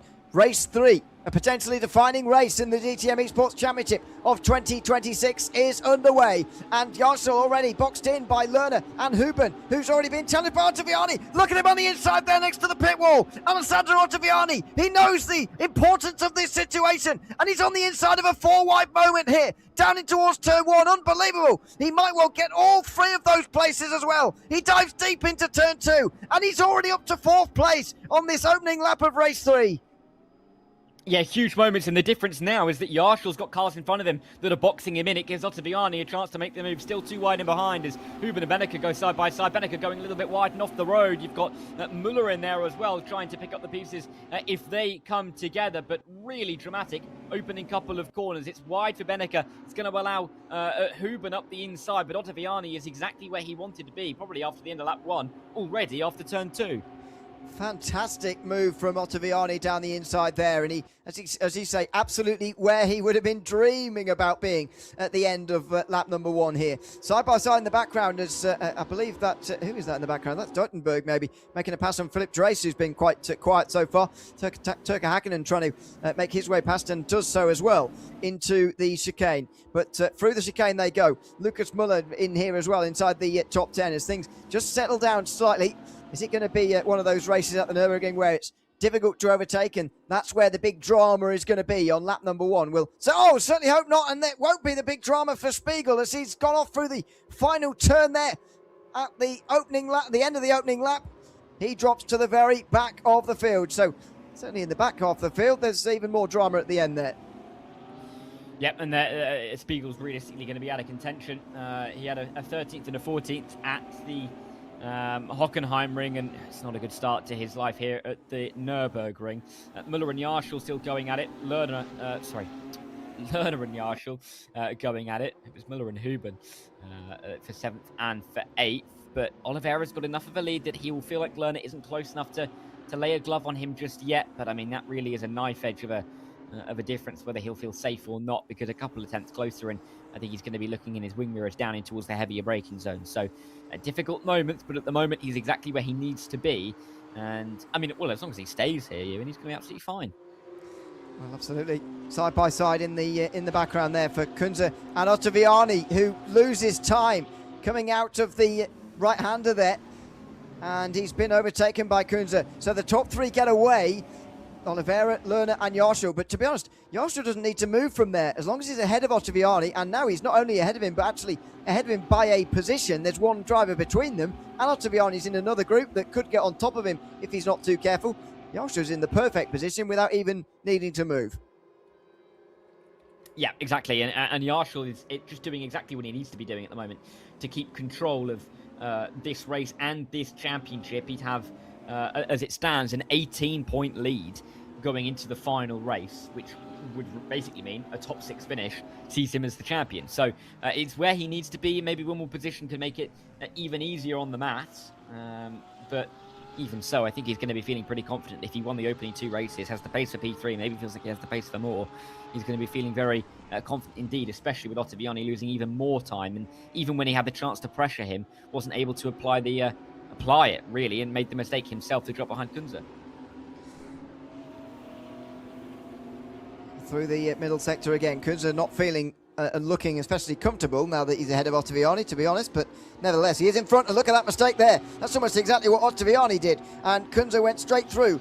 Oh, there's such side contact through the kick this time though. Maybe there will be more of an argument between them this time. Outside for Ottaviani, it's late on the brakes and he's back ahead again. Kunze very careful not to hit him. Now he gives him a bit of a bump coming out of the corner. Max Benneker watches on, and I wonder where he is now. He's looking to the inside of Kunze, and Ottaviani having to defend from him as well as Kunze in this moment. Benneker down the inside makes his way through. Lucas Muller's not far away here, and he's getting into the slipstream of both of them. He goes from one side to the other. He's got to be careful he doesn't get boxed in there, because Benneker's on his inside and he's just going to pull to the outside instead here, Muller.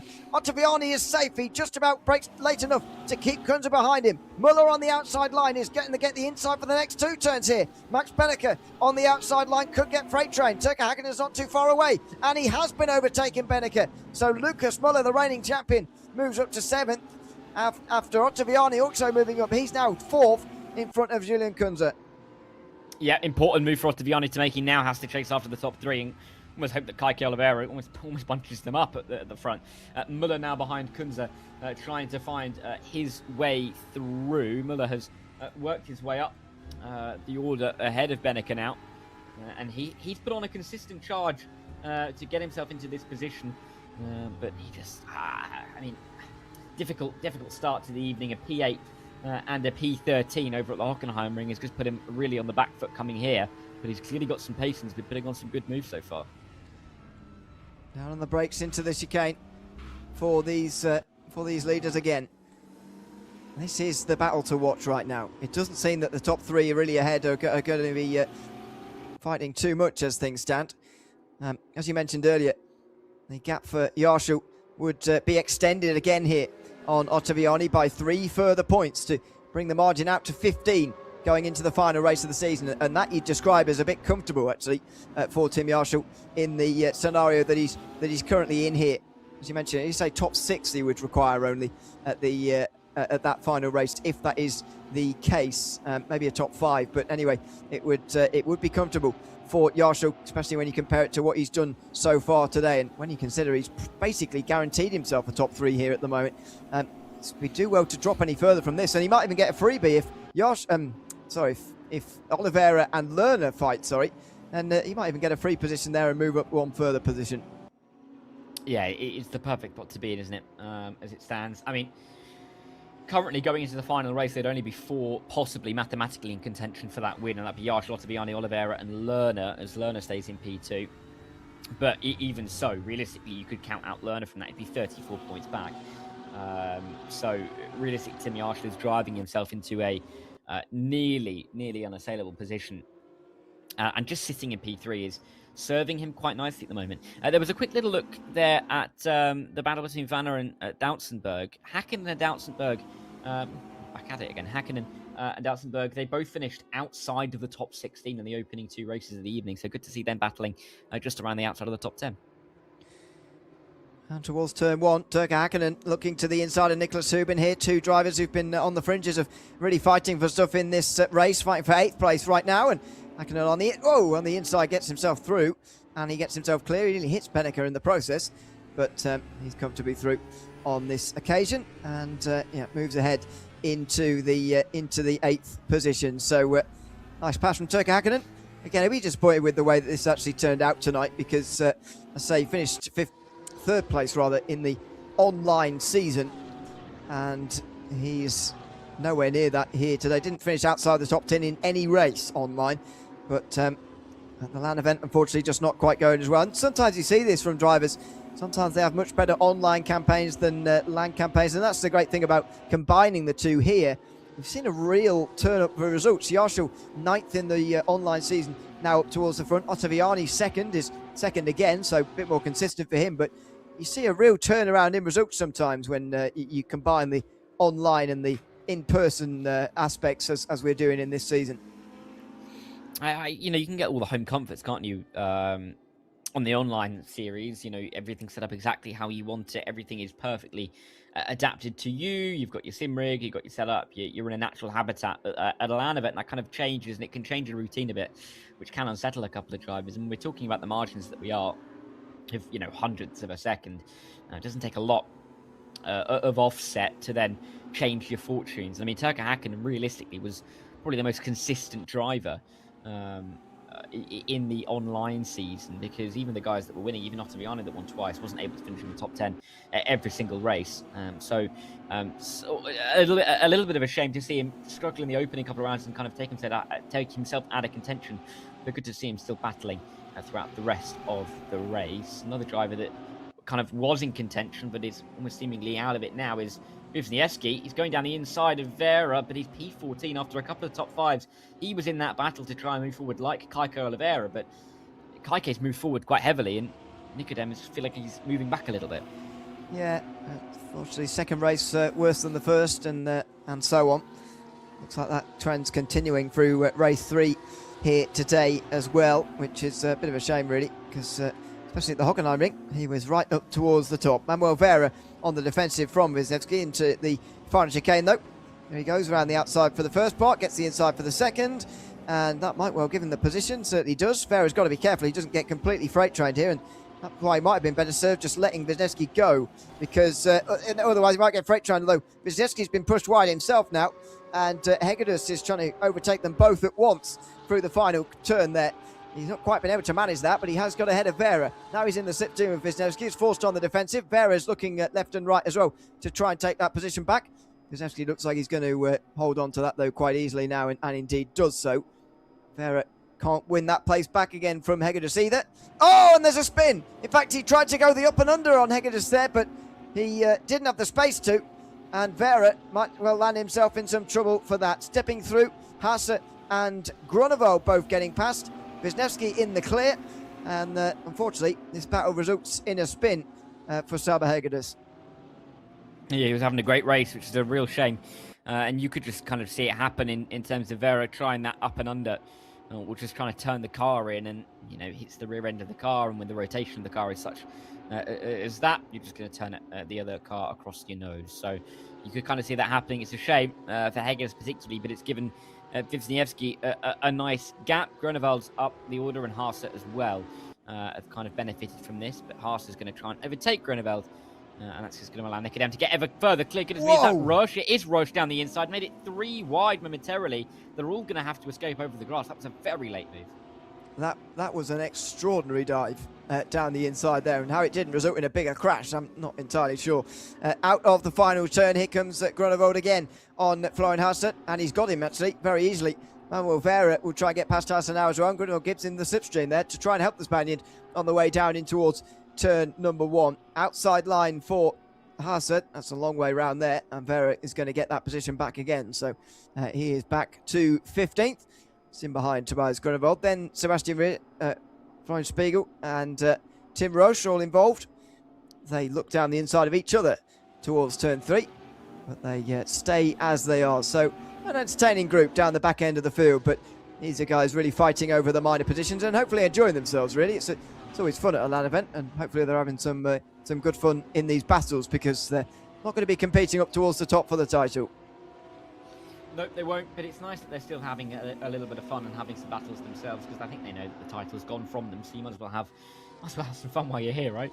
And it's a real fist fight, isn't it, down here for what is P14. It was a battle that ran from 13th all the way down to last in the order, but now with Hegedus a little bit further back, he's been cut adrift somewhat, but it's still a highly competitive train, and well, they're all going for it, aren't they? Yeah, certainly are.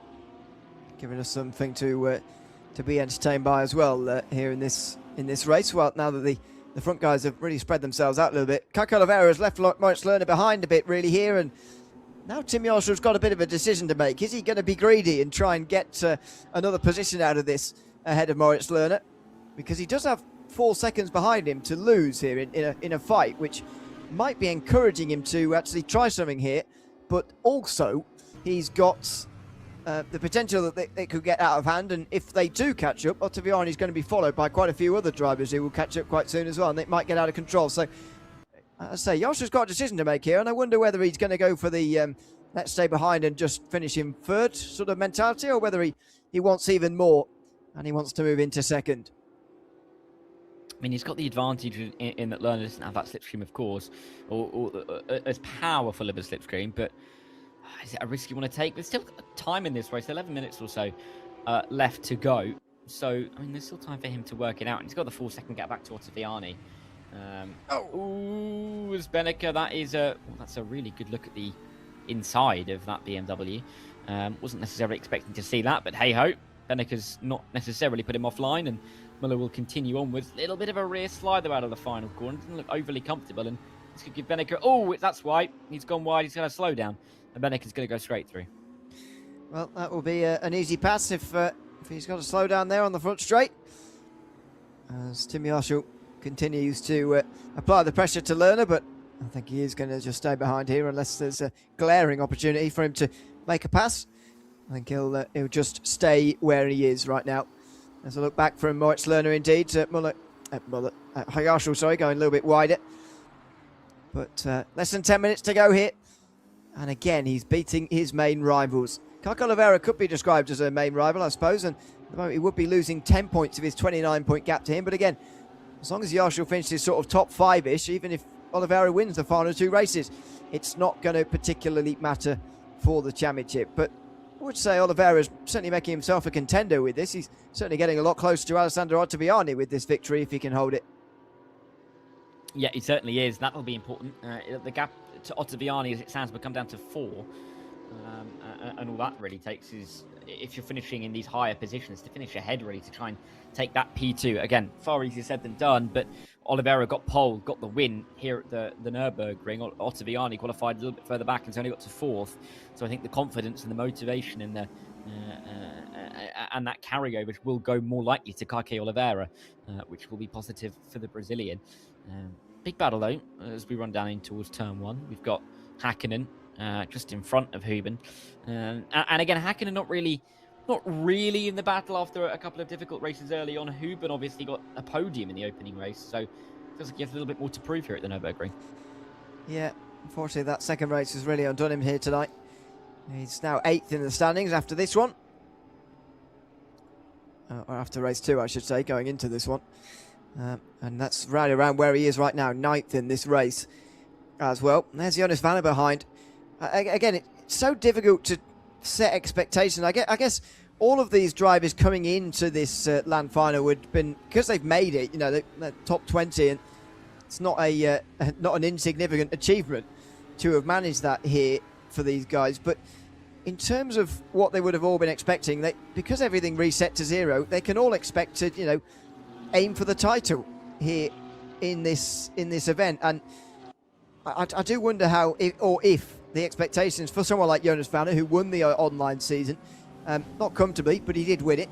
I do wonder how, in the end, that his expectations are any different to anybody else's. Is he more expected of himself to win than some of the others since everyone's reset to 0? I'm not sure, but if he'd have been setting his sights on the victory overall in this title at the end here tonight, Vanner would be very disappointed with how it's really gone. 9th coming in here to this race 3, having finished 10th in both of the first 2 races at the Hockenheimring, and he's currently running 10th in this race as well. I think it's difficult, isn't it? Because, I mean, he had an average position, I'm doing the maths off the top of my head, of, I think, 6.6 over the course of the season, despite then, winning the championship in the 5 rounds. He had an average finishing position of lower than 6, right? So he picked up points, but no one was really consistent enough. I mean, he had the lead ahead of Ottaviani, ahead of Hakkinen, but I mean, it was really tough, wasn't it, to keep the consistency high? And I think, yes, he won that title, but he only finished in the top 7 twice in 5 races. So, I say won that title, he was just the championship leader. He was only in the top 7 twice in 5 races, so I think it's difficult knowing how much expectation to put onto yourself, because you know it's been an up and down season. So it's not like you've come in with consistency, you've come in with everyone having to chase you every week. But it's just not been, I think, what he would have wanted. I mean, he's heading for his third 10th place finish in 3 races. Yeah, and I agree with you. I don't think it's exactly what he would have expected, but I think it's difficult to know what to expect, especially going from online to LAN in what had been an unpredictable 5 rounds. It was, very difficult to know where you're going to be. Yeah, it's a weird one. It's sometimes, or very often, while we're doing this side of things, it's quite easy to look at what each driver will be expecting of themselves, but it seems a little bit more difficult here today. Lucas Muller muscles his way past Turka Hakkinen here, 2 of the big names in the DTM Esports in recent years. See, one of them, the reigning champion, Lucas Muller, who will be giving up the number 1 on his BMW at the end here by the looks of things. He's nowhere near Tim Yarstel, in the standings, and probably mathematically out of it if he's not careful. Indeed will be, actually, as things stand. So he moves up to 7th, but it's not the season he would have been hoping for. Nicholas Hubin and Jonas Vannet in this group still in behind. Just over 5 minutes to go, and glad to say, really, that the fears I had from, first of all, the Hockenheim, but also the Nürburgring races here on this layout, that overtaking has absolutely been possible so far, and we've seen some great battles, actually, throughout the race so far, early on at the Hockenheimring, and also here at the Nürburgring as well. Yeah, we've been really enjoying some good tussles. I mean, we had the tussles in the Hockenheimring at places on the track where you wouldn't necessarily expect overtakes, and even here at the Nürburgring, we've had those battles, particularly down towards the back end of the grid, 2x2, halfway through the race, through Mercedes-Benz Arena in the opening couple of corners. So really impressive stuff, and good to see everybody going at it. Only 5 minutes to go now in this opening race at the Nürburgring. It's kind of a case of who's going to lay a glove on who. Can anybody make a move towards the end of the session? Is anybody going to force it at this stage? I mean, it's difficult because, of course, in this race, you're aiming to position yourself well for the final race for the title, but that's going to only come down to a handful of drivers. So for the majority, they're really just positioning themselves for a bit of pride in terms of the order come the end of this 4-race event.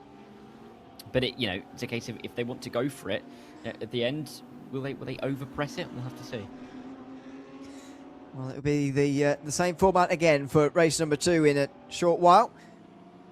One final 27-minute race after the qualifying session in just a moment here for race 4. Yarstel just being left behind by Moritz Lerner a little bit now. I do wonder what this is down to as Kaka Oliveira crosses the line to take 3 laps to go, by the way, in this 3rd race of the day. Well, and I didn't expect Yarstel to really push too hard to try and make a move on Lerner at any point in this race, to be honest, and that has proven to be the case.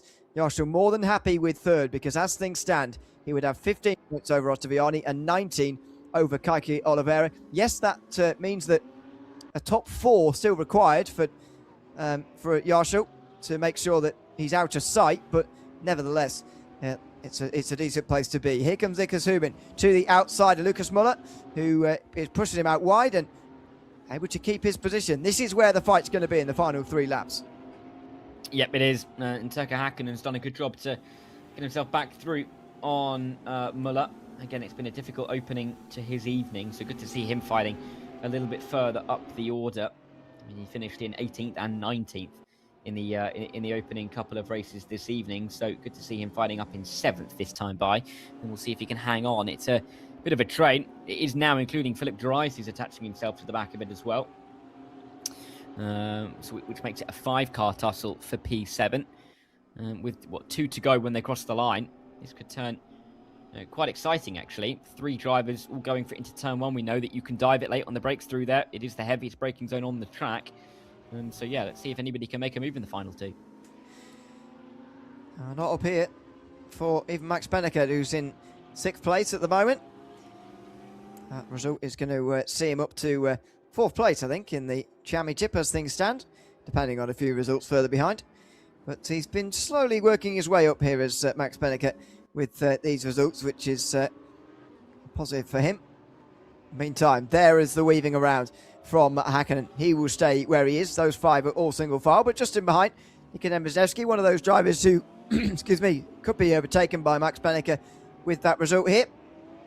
All the way back here, looking for 12th position. Round the outside of Duitzenberg, And he does move through. So a nice pass from Wisniewski, but unfortunately in race 3, the damage done here. I'd say the race results getting worse with each race that comes here tonight by the looks of it. Yeah, it's unfortunate because he had such good pace over at the Hockenheimring, but he's not been able to carry that over to the Nürburgring at the moment. Doutsenberg did have a good start to this race, was running inside the top 10, has faded back a little bit, but still better than the results that he was able to pick up over at Hockenheim. But he's still P13. I think that'll be a good result, especially after, he's only been overtaken in the last 10 minutes by Wisniewski, who finished in, the top 5 in both races at Hockenheim.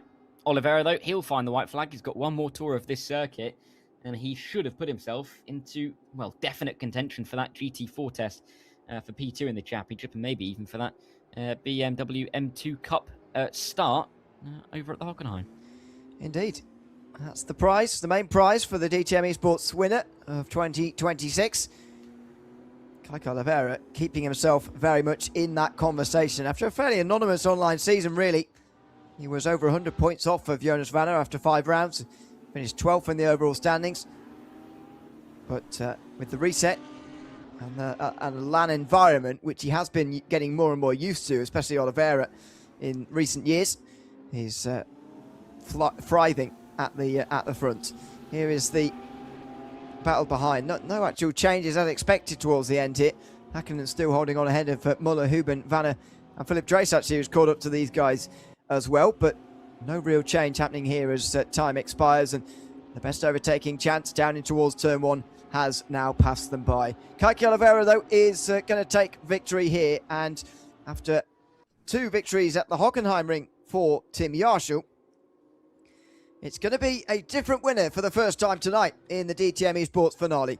Kike Oliveira comes through the final turn, and he wins race 1 here at the Nürburgring in similarly dominant style to the way that Yarshall was able to do so across at the Hockenheimring. Lerner comes across second, and Yarshall gets himself 1 step closer to this title, knowing that a top 4 in this final race of the season will be enough to seal him the title. Yeah, fantastic for Yarshall to be in that position now going into the final race. But for Kike Oliveira, even if he feels like the title is too far away, he's closed that gap to Ottaviani to just 4, which realistically means that a top 2 finish, as long as he finishes ahead of Ottaviani, will see him at least P2 in the championship, depending on where Tim Yarshall is come the end. So good result for him. And I think Oliveira is going to be delighted. But something that is a little bit ominous is the fact that Yarshall still got the fastest lap in that race, despite finishing 3rd. Well, yes, that is pretty ominous, really. And we saw the way that he was able to fly out of that first race at the Hockenheimring to go on to a second race and put in a qualifying lap that nobody could match. Well, can he do that again in the Nürburgring, as well? Let's wait and see. But it's all his to lose now for Tim Yarshall. He's been in these situations before. He's done well in DTM Esports before, don't forget. But he has got all the pressure on him now, and I do wonder how he's going to deal with this situation. He is the championship leader. He knows that the top 4 will be enough, and to be fair, he's finished in the top 4 in each of the 3 races so far, but you just never know. And again, the pressure in such a short qualifying session is really immense. Oh, absolutely. And he knows that he doesn't need to necessarily perform at his best to be able to win this title. It's just a P4 that he needs. And clearly he has the pace for a little bit more than that. It's just a case of whether he can just make sure that he gets the base level in, and we'll see what he can do. We certainly will. Let's see this final qualifying session of the day, heading into the final race of the day, and indeed this season of the DTM Esports Championship in 2026. I do wonder what sort of a qualifying session would be deemed as, a good one for Tim Yarshall here. Obviously pole and front row probably, but how much further can he afford to slip down before this is deemed not a good qualifying anymore, I wonder. It felt to me like 3rd place was actually a bit of a curse last time, because he was first of all boxed in on that 2nd row, but also the odd numbers start on the outside of the first corner here at the Nürburgring, which just seemed like a little bit of a disadvantage.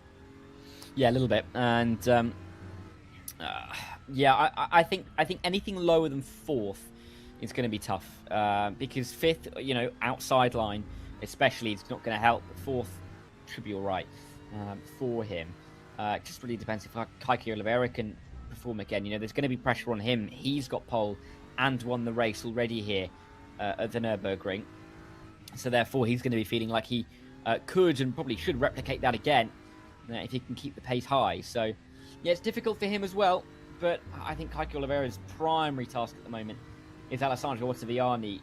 It's a long way up to Tim Yarshall. Tim would have to finish in 6th and Keke to win the race for Keke to overturn. Oh, no, not even that. 7th and Keke to finish in 1st to overturn that kind of deficit. So I think his first target for the Brazilian is going to be Ottaviani, and then kind of just see what happens with Tim Yarshall, because he is the one that kind of is in complete control of his destiny here. Yeah, I think that's right, and it's amazing the difference, isn't it? Because as you say, Yarshall needs a top 4 to make sure that he's definitely ahead of Ottaviani. Needs only a top 7, as you say, or 7th or lower, sorry, to bring Oliveira into play. So that's a big difference. First time's coming in though. Ottaviani 5th, Yarshall 6th, Oliveira is way down in 18th. Now that's not representative for the Brazilian, as Max Benneker has taken the current best time through the first lap. But very interesting that none of those big contenders we've just been talking about in the top 4 at all through that first lap time, but there's still plenty more to come. Yeah, there's only 4 drivers who can mathematically win the title now. It's Yarshall, Ottaviani, Oliveira and Moritz Lerner, and he's the fastest of the 4 of them. He's got a long way to go from 34 points back, but mathematically he's still in it, and he's at the head of that train. Benneker's done a good job. He finished in 6th, 7th and 6th so far tonight, and is currently on pole, so a big improvement for him.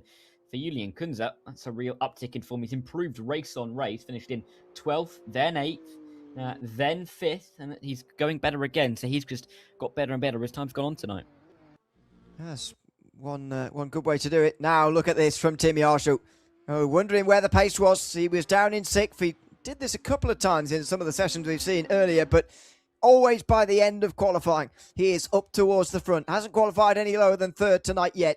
Over the line, and he's going to make sure that now is not that time. 23.7. He's a 10th better off than the rest, including Keke Oliveira, who improves there. Waiting for an improvement for Alessandro Ottaviani that isn't coming here in the 4th qualifying session, I should say. He's down in 8th, but Yarshall and Oliveira are currently sharing the front row. Yep, and I'm not too sure if anyone's going to be surprised by that, to be honest. It's because Yarshall in front. Oliveira, he needs to make sure he's at least P2. If not on pole position, he cannot afford to let others get through. He will need to improve on that time, I think, to feel a bit safer. This lap is not it, though. He's already a quarter of a second down through the opening sector alone. So Yarshall should have the control again this time by. And I mean, a 10th of a gap doesn't feel like a lot, but when you consider that that gap replicated down is bigger than between Oliveira and Hakkinen in 9th, I mean, he just has that extra edge of pace that the others can't seem to find at the moment tonight. Here he comes into the final chicane now, Oliveira. Sorry, that's Florian Harser, actually. He's just slowing up here and preparing himself for one more shot at this, maybe 2. But just letting the tyres cool, letting him gather his own thoughts and get ready for the next lap. Lerner moves up. That's a good lap time from him to move on into 2nd position there. Still, though, over a 10th behind Yarshall, and at a circuit of this length around here, the sprint circuit plus the Mercedes Arena, it's only 2.2 miles, 3.6 kilometres. That's a big gap, more than 1/10 in a field like this over such a short lap. Oh, exactly. And I mean, it just puts makes everybody aware, really, that Tim Yarshall is not feeling the pressure. He's clearly got it under control and knows exactly how to cope with the position that he finds himself in. Moritz Lerner is doing everything he can to try and knock him off that, as is Keke Oliveira. Note on Oliveira as well, in his fight for P2, Ottaviani down in P8. Oliveira doing more than enough to take P2 in the standings as it sits, and again, comes with its own prize as well. It kind of feels like, finishing 3rd, 4th, 5th doesn't really matter down with those big prizes for 1st and 2nd. That'll be what Kaike's aiming for. It certainly will be. As you say, that prize for 2nd place, a GT4 test. Keke Oliveira at the moment in position to take that if this qualifying session holds. This lap time is not going to give him any improvement in position. He might as well have swung wide, really, through the final turn there and given it a go at getting a good exit, but he doesn't, and he carries on. to the end of a lap time there that was never going to produce too much for him. He's over 5 tenths behind. That would only have been good enough for 14th if he was starting all over again. Now, Ottaviani makes a mistake, and he's gone, I think, from this session. He has pulled off to the side. He was purple in the first sector, but must have made a mistake through the second, and that's got to be especially disappointing. We know how good he is off the starts, but since he's in 9th, he's starting on the outside this time instead of the inside where he made that dramatic 4-wide move in race 3. Yeah, and that's going to make it a little bit more difficult for him in this race, knowing that he's going to have to play catch-up to Kike Oliveira, because from the start of the race, Oliveira will be in position to finish P2 in these standings, not Ottaviani, so he's got a little bit of work to do to try and come back. But realistically, at this point, it would take a big old mistake from Tim Yarshall to lose the title now. Well, now you said it. It's he who takes the pole by the looks of things here by just over 1/10 of a second over Moritz Lerner and Kike Oliveira. And you see the rest of it on your screen. Alessandro Fiani at 9th place in this qualifying session.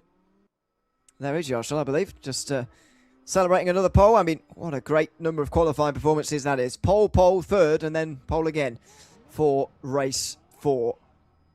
27 minutes on the clock then. They'll soon get underway for a formation lap. And indeed, there is the grid. There is Ottaviani on the wrong side of the grid, really, for this. But to be honest, all 3 of the championship contenders are on the outside in towards turn 1. So none of them really have that big advantage. And again, Ottaviani cannot make that big dive like he did in the last race to make up all the positions in one go. He's going to have to make some overtakes sort of as this race single files out. And that's much more difficult as we saw in race 3. Yeah, absolutely. I think he's going to be hoping Kike gets caught up as well at the start. I mean, if Kike finishes on the podium, then Ottaviani needs to finish P4 to hold on by a point. I mean, that's what it comes down to. I mean, as it stands, with Lerner in second as well, I mean, Ottaviani's only a point safe from him. So it's difficult for Alessandro, and he knows he has to be keen off the start. But there's the risk of being too keen into turn 1 on the outside line and kind of getting skittled away. So, yeah, it's going to be very wary of how this pans out. But, yeah, Kike and Moritz in a good position as it stands. And they certainly are. Can Moritz Lerner maybe have a bit of a performance here late on? He's generally been improving his positions throughout the day. He's started off the day with a 7th place finish, then a 6th at the Hockenheimring, then a 2nd, as we just saw in the first race here at the Nürburgring. Can he continue that trend of improvement with a victory in the final race of this season?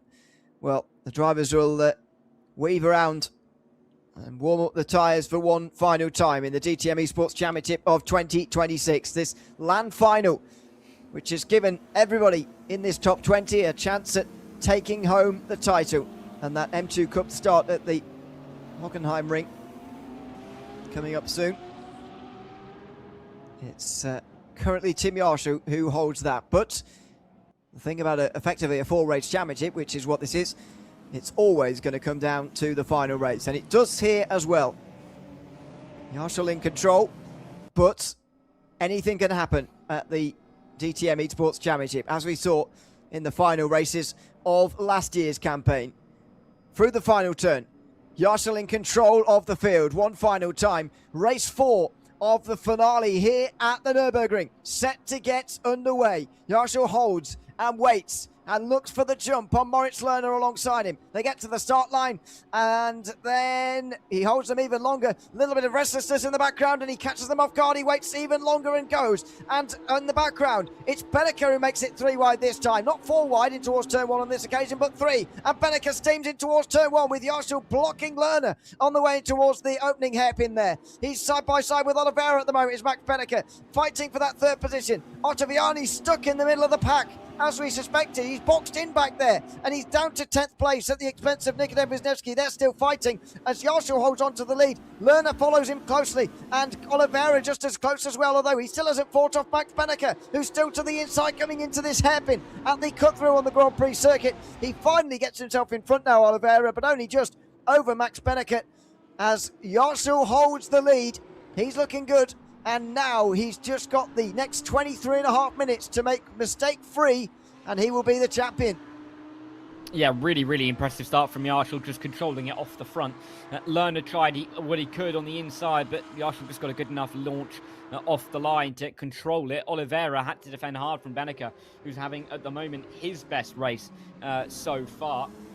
He started in P6, he nearly was P3 by the end of that Mercedes-Benz Arena for the first time, so a really positive start for the second of the Mouse drivers, who have been really good, worked almost together a lot of the way through, and look like they're both going to finish in the top 5 in the standings, and deservedly so, because they've been consistent all the way through this evening. Again, a little look out of line from Benneker there, and Lerner goes for it in towards turn 1. He's not going to go down without a fight in this final race, and Yarshall now's got a very, very big decision to make. Does he let Lerner go and hope that he doesn't get completely freight trained, because it's one very large group at the moment, or does he take what is another risk? They're both risks.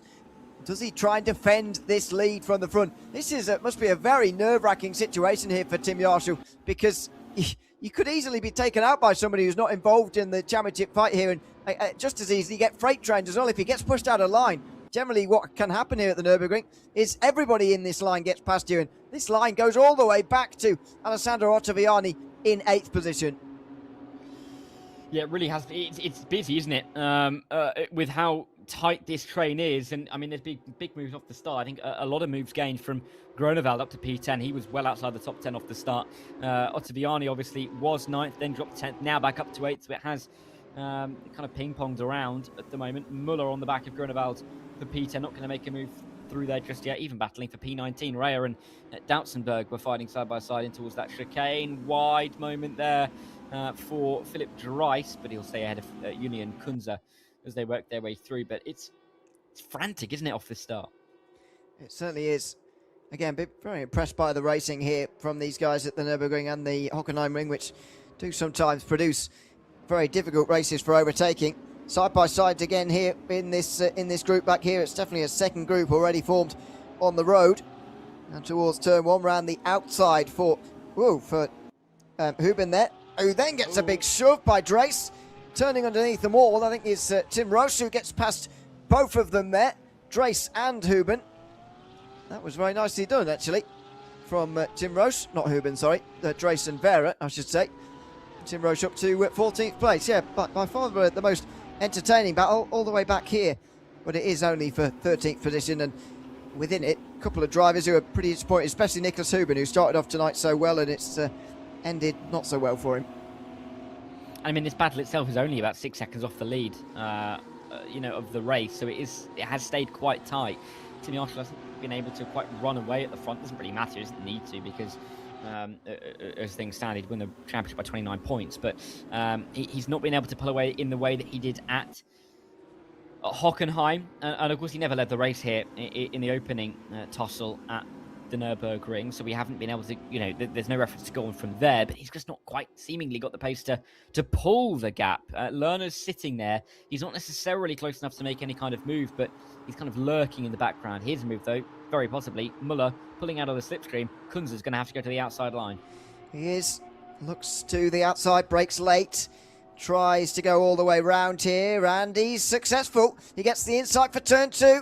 Muller's not going to let him have that easily, but he's forced to give the room, and Julian Kunze does get through into 11th place. That was a very nice pass indeed. I always think when you're on the outside at turn 1 there, it's a bit like the hairpin at Hockenheim through turn 5, when it's so tight on the inside of that hairpin that going around the outside is such a longer way round. It's almost impossible because the corner's so sharp. But, Kunze proving that it is possible around the outside of turn 1 here, because you get the inside for the next turn, and that was a very nice pass up to 11th. Yeah, he's now improved ahead of Huben and Kunze very recently indeed, as Tim Roche as well has made the moves in the background. It's been quite fun towards the back half of this train. There's been big movements among them in places where we haven't seen the front runners be able to make any moves either. So it is an interesting little battle. We'll see if this can be overturned. Yarshall, though, at the front of the field, he can see Lerner behind. Lerner's just a little bit closer than he was last time by. Again, I don't think he's quite close enough for a move, but he's kind of in that uncomfortable range where it's kind of in, dive range of Tim Yarshall, but you can never feel too safe if you're the race leader.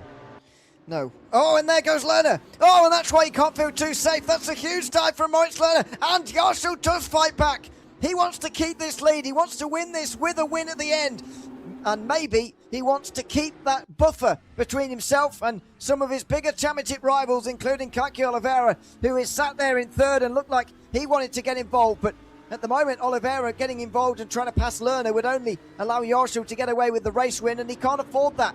Oliveira is relying on Lerner quite a lot here to actually get ahead of Yarshall so that Oliveira gets his chance in turn to do the same. But at the moment, Lerner is doing that job quite well, and he's putting some pressure on the race leader. He really is, and Yarshall's, I don't think, has really faced this kind of pressure all evening long. He had 2 wins at the Hockenheim. The most pressure he had was down at turn 9 on lap 1, then he ran away. That was it in the opening race and even in the second race as well. So he's now coming under pressure in a way that he hasn't had to deal with over the course of the rest of the night's racing so far. Lerner, he's close, as close as he was last time by when he made that dive. It's a case of whether he wants to do the same thing again or will try and keep Yarshall guessing. He looks like he's had a very good exit, though. He's going to be firmly tempted into it. Here he goes again. Lerner at the back of Yarshall. Is he close enough this time? It doesn't quite look like it. Side by side behind meantime, as Benneker's put under pressure there by Florian Hasse for 4th position. Florian Hasse can't quite do it just yet, but can he have a look down the inside in towards turn 3 maybe? Is that? Oh, no, not quite. Benneker just froze the block. But again, this is helping Yarshall as well, and maybe that will relax Yarshall into actually letting Lerner and maybe even Oliveira go, because he knows now that he's not going to get freight trained right the way down to sort of 8th or 9th, where Ottaviani is, who, by the way, has moved up to 7th now. Instead, he's only going to lose 2 places if Yarshall gives up this lead, but he's not showing any signs of wanting to give it up just yet. No, he's not. And, yeah, it's a tricky place to be. At the moment, I mean, Ottaviani's progress isn't necessarily going to please Oliveira either, but it will require another couple of spots for Ottaviani to get through on to challenge for that P2 in the championship. Down in towards the final chicane they go then, once more. Kai K with a more than comfortable enough gap back to Max Benneker that he won't feel particularly worried about it for the time being. There's this whole train outside of the top 10 comes through as well. This race has felt a lot more contained than the others, isn't it? A little bit. We're only halfway through, and maybe that's going to relax as we get to the end here, especially since it's the last race of the night. Everybody a little bit tired. It doesn't feel like these guys have really been driving very long. Short and sharp races, but actually they've been in the rigs for 2.5, 3 hours at this point, which is quite a stint in an endurance race. But absolutely short and sharp races instead makes you recalibrate your brain a little bit. Lucas Muller up into 11th, or at least keeping 11th there, and Kunzer and Huben continue their fight as we go to Florian Hasse, who's still behind Max Benneker. Can't get past him, and neither can Turka Hakkinen. You see just in the background there evidence of Alessandro Ottaviani, who's now into 7th position, but I'm afraid his qualifying session just at the end here has rather undone him, because I do feel Yarshall's in a vulnerable position. If it was Ottaviani in 3rd instead of Oliveira, suddenly I think that's even more pressure for Yarshall, but because he knows his closest championship rivals all the way down in 7th, I think Yarshall is able to park that bit of pressure just at the moment. Yeah, I don't think he's going to be feeling overly stressed right now. Even if he feels the pressure from Lerner and Oliveira, he can afford to even let them through if he's worried about his own, whether they're being turned around or something. It's just mathematically a very good position for him to be in. Side by side, Dries is behind Kunze and Roche going side by side. Big snap from Dries himself. That could allow Spiegel to try and have a look as well. Then Huben's going to come up the inside as the door was left wide open for him. And the second you look forward, you have to look backwards in this train. There's no respite for anybody to try and have a moment's breath. 3 snaking, 2 more behind snaking. They're all trying to go this way and that, find the right line. Late dive from a Huben on the outside of Spiegel. He looks like he's been able to walk it around the outside, and he has. What a move that is from Huben up to P15 now. Yeah, unfortunately, again, he's fighting for low down positions again, Nicholas Huben, but he's fighting well. Still side by side with Spiegel here through the Mercedes arena. As we focus on Dries, who's trying to cut back on Julian Kunze, but couldn't quite do it. Just hits the back of him coming through turn 4 there. So come towards the cut through now, the hairpin. This guy's still enjoying an entertaining fight back here as we crossed the halfway mark of this final race of the season. The final race of this Land finale of the DTM Esports Championship for 2026. After 5 online rounds of each 1 hour in length, well, Jonas Vanna had the best results throughout. It's come down to a Land final with these 4 races, 4 short and sharp 25-ish minute races. Here comes Moritz Lerner, who's immediately putting the pressure on Yarshu, who pulls it all the way to the pit wall. He defends from Lerner. Oliveira watches on. He takes the racing line towards turn 1 here because he knows that, again, getting alongside Lerner is only going to lose him time. Here he goes, though. Gets alongside Lerner, immediately gives it up. Oh, now he goes for the cutback. He's been so good at those here today. And he's already alongside and in front in towards turn 3. Lerner's not going to give this one up easily. And is this the chance that Yarshu needed to run away at the front of this field? It might well be. Oliveira's going to give it up now, though, and Lerner hasn't lost too much time. Really was an impressive up and under from Kaike. He was just about able to turn his nose in slightly earlier and avoid the rear end of Benneker. We saw in the opening race how a couple of drivers came unstuck trying to do that themselves, but the experience of Kaike Oliveira really coming to the fore there and allowing him to get the up and under, wasn't enough to quite get the run that he needed to secure it by turn 3. And Lerner's back through, but I think all of that just makes Lerner even more keen to get through on Tim Yarshall because he knows that if he can't get through, he's going to immediately come under pressure. So I think Yarshall is going to have to face a little bit more battling to come, and he's pretty much got half the race to go. Yeah. If Yarshall's going to hang on to this, it's going to be a mighty, mighty fine defensive drive. It's going to be very difficult for him to do so as well, to be honest. Right, so Lerner is applying all sorts of pressure here. And there was a few car lengths that had opened up after the battle that we saw between Lerner and Oliveira. Those have been wiped away straight away. He looks to the inside. It looked like he was going to sort of fake it there, and Joshua was wise to that. But he defends down the inside and keeps the lead. Now Lerner's going to take a few notes from Oliveira, maybe go for the cutback. Oh, and Joshua pulls in front of him there as well. Outside line for Lerner into turn 3 now, which is where he made the pass on Oliveira. And Joshua can't shut the door on him there. Now he's going to go for the cutback, and very cleverly so as well, because Oliveira would have overtaken him, no doubt, had he not done that. He's back to the inside in time for the hairpin. He breaks a bit early here. Lerner a bit late, and he runs wide. Oliveira again going for the cutback here, and somehow Joshua hangs on. I thought that was an impossible situation, but he's still leading this race. It's bunched up Benneker, it's bunched up Haase into this battle as well. There's now 5 cars, but by just about a second for the lead of the race. And don't count out to Turka Hakkinen just in the background as well. It's a very, very condensed part of the circuit. Kaike Oliveira, though, bit of a mistake. He's going to come under pressure from Benneker. Is Benneker going to go for it? No, he'll sit behind and wait. But Lerner is still applying the pressure to Yarshall. There's Surely Lerner's going to get through at some point, but Yarshall's defensive driving so far has been absolutely top class. We're saving the best till last here in this finale. This is quite a race here. Yarshall's defending has so far been extraordinary. Lerner, though, is putting on heaps and heaps of pressure. Again, he's going to go for one side, then the other. This time he does get shown the inside by Yarshall, though, who has to tuck underneath him. He's not willing to go around the outside here because otherwise he might get freight train. So he's going for the up and under again and again and again. Is it going to work? Lerner finally is able to get clear of Yarshall now. And Tim Yarshall does very well to make sure that it doesn't spiral out of control. But he does also lose the race lead here. Moritz Lerner leads the field with just under 10 minutes to go. And Tim Yarshall finally has to admit defeat. But what a fight that was. And this is now where Lerner could be helped out by his teammate Benneker. If Benneker can get through on Kaike Oliveira, then all it would take is Oliveira to lose one more place, and it would be Moritz Lerner winning the ticket to a GT4 test for P2 in the championship. That's the kind of margins we're talking about. It's not coming down to a lot at the moment, and Benneker will surely know that getting through on Oliveira will help out Moritz in trying to get up to the top 2 in the championship. But Kaike, though, still has ambitions of his own. He'll want to get through on Yarshall, and this is going to be his best chance to, because Yarshall now all of a sudden looks ever so slightly vulnerable for the first time tonight. Yeah, Moritz Lerner, of course, with some GT4 racing prowess in the real world. No longer, but does have that experience in GT4 machinery. We will no doubt want to give it another go. If he can finish second place in this championship here He's not far away from doing so at the moment. Ottaviani dropping to 4th as things stand in the championship standings. Down in 7th. It's just not happened for him at the Nürburgring, I don't think.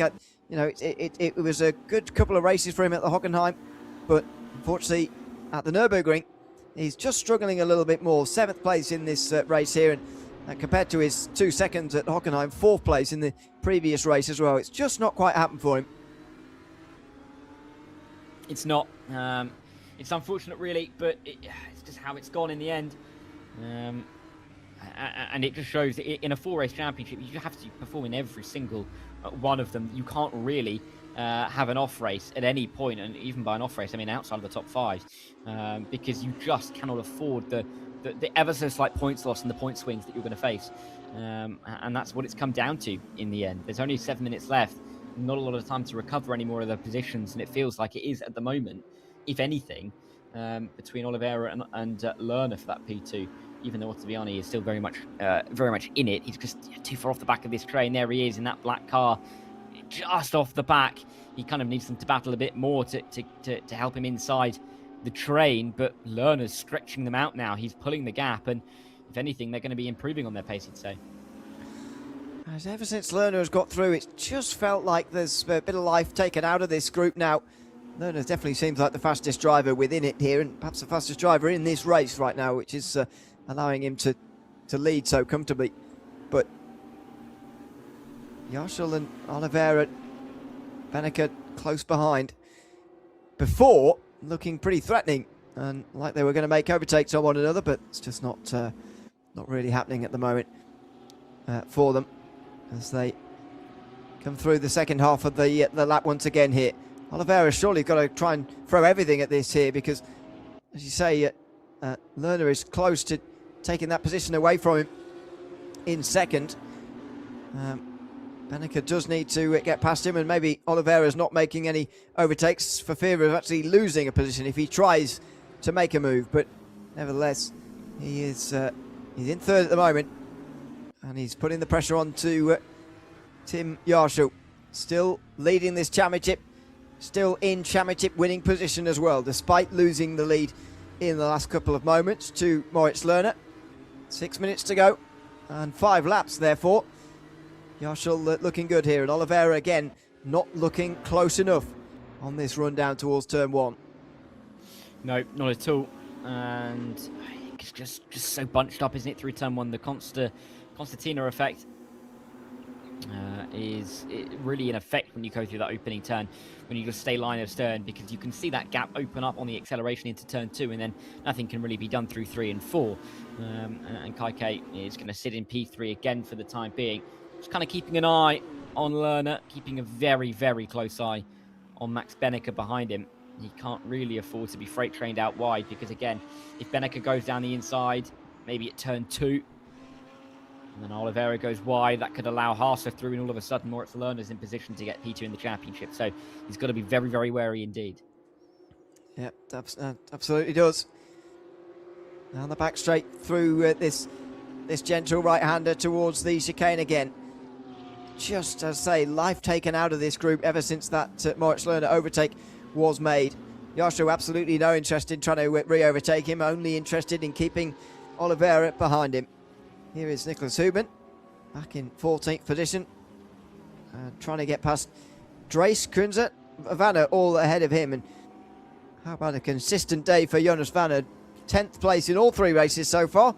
At the moment he's 11th. I kind of want him to get back to 10th again. It would be nice to see him finish in the same place for all 3 races. But anyway, at the moment that's not quite going to happen for him by the looks of things, because Lucas Muller's quite a way away. But there's another group back there, but they also seem fairly happy really with where they are, maybe with the exception of Nicholas Hubin, and seem content to sit and ride around for the rest of this race, just like these guys are right now. Yep, they're just almost milling around now. There's not too much impetus on anybody to make a move at the moment. Yarshall's not gone for it. Oliveira's just sitting where he is. Beneke now doesn't really have the pressure on Kaikei in the way that he did just a couple of minutes ago. Haase, Hakkinen, Ottaviani, they are there, but they're just not close enough to make moves. Like those gaps, you can see them. They're the intervals, 9 tenths, just about a second, 8 tenths as well. It's just not much of a of a chance to make moves from that far back. The only place I think we're looking at seeing moves is maybe that train with Vanner, Kunze, Dries, Huben at the moment, to be honest, with it only a few minutes left to go. There'll be 3 to go as they come across the line, and I mean, Lerner's doing everything he can at the moment. Yeah, certainly is. Through the final turn and onto the start-finish line again. Just 3 laps to go of this season. Lerner leading at the moment, but it's not quite enough to get ahead of Kaki Oliveira, as he will want to get into second place in this championship. Yarshall holds 23 points now over Kaki Oliveira as well, extending his lead again in this race to whoever's in second place. That has been the case throughout all 4 of the races so far, and is continuing to be the case in the 4th race. That Yarshall finishing ahead of whoever's in second place at the time. Previously, Ottaviani for the previous 2 races, but also now Kaki Oliveira, who is behind him and potentially moving up to second place by the end of this here. It's been an entertaining night of racing, but it has been Tim Yarshall's pretty much from the word go here. Ever since he took that first race victory, I said for the second race, some guys have got to really challenge him here, finish ahead of him in race 2. They didn't finish ahead of him in race 2. The only time people have finished ahead is in this one and in the 3rd race of tonight, but Yarshall has not finished off the podium, and that's the difference really between he and the rest of the field. Yeah, he's been so consistent all the way through. And, I mean, even now, when he doesn't look like he's got the ultimate pace in this race, he just doesn't really look like he's out of place in P2. Oliveira's not really being able to do much about it over the last few laps since Lerner got through. And it's just been a little bit of a procession from that point of Lerner passing for the lead. I mean, for Yarshall, he got that pole, got that win in race 1. He's just not back, has he? Win, 3rd, and he's on course for a 2nd. It's almost as good as it could possibly be for him over the course of a 4-race LAN event. Dries and Huben going at it down in towards turn number 1. Huben trying the up and under, but he's not going to be able to get it through there, and Dries will stay in front. But it has been a great little set of 4 races, some real good battles all the way through, and well, podium sitters up and down the field. Huben seems rather stuck now, really. We saw him a few moments ago back here in 14th position. It's just quietened out towards the final part of this final race. Everybody maybe just settling with what they have at the moment.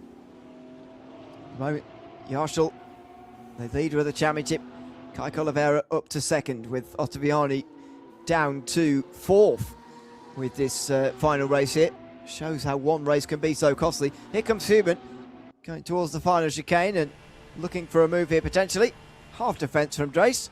Huben goes to the outside, giving the inside for the second pipe. He can stay there. Whoa, he nearly spins completely. That was his attempt there, Huben. He's not going to get another one. Looks like he's going to finish this race in 14th. Yeah, looks like that'll be that. In terms of his competitiveness, side by side for P2. Kaki Oliveira on the inside of turn 1 on Tim Yarshall. He's saved it for the last lap. Yarshall's going to try and stick it around the outside. There's no one to be freight trained behind, but Kaki on the inside for 3. Well, not sure the rationale behind this for Kaki Oliveira, why he's waited so long or why now, but he's gone for it and he's passed Tim Yarshall. An impressive move from Kaki Oliveira at the very final lap of this race.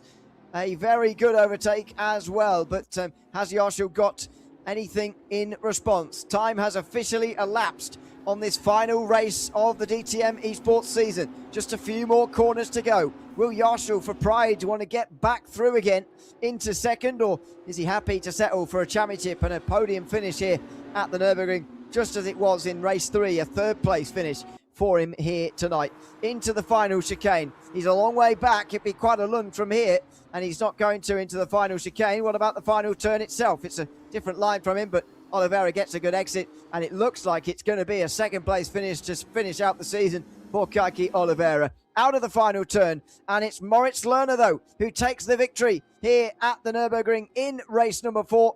3 different race winners out of the 4 races, but in the background, Tim Yarshall weaves across the line, as even though he is overtaken on the final lap by Kaki Oliveira, he is still comfortably our DTM Esports Champion in 2026.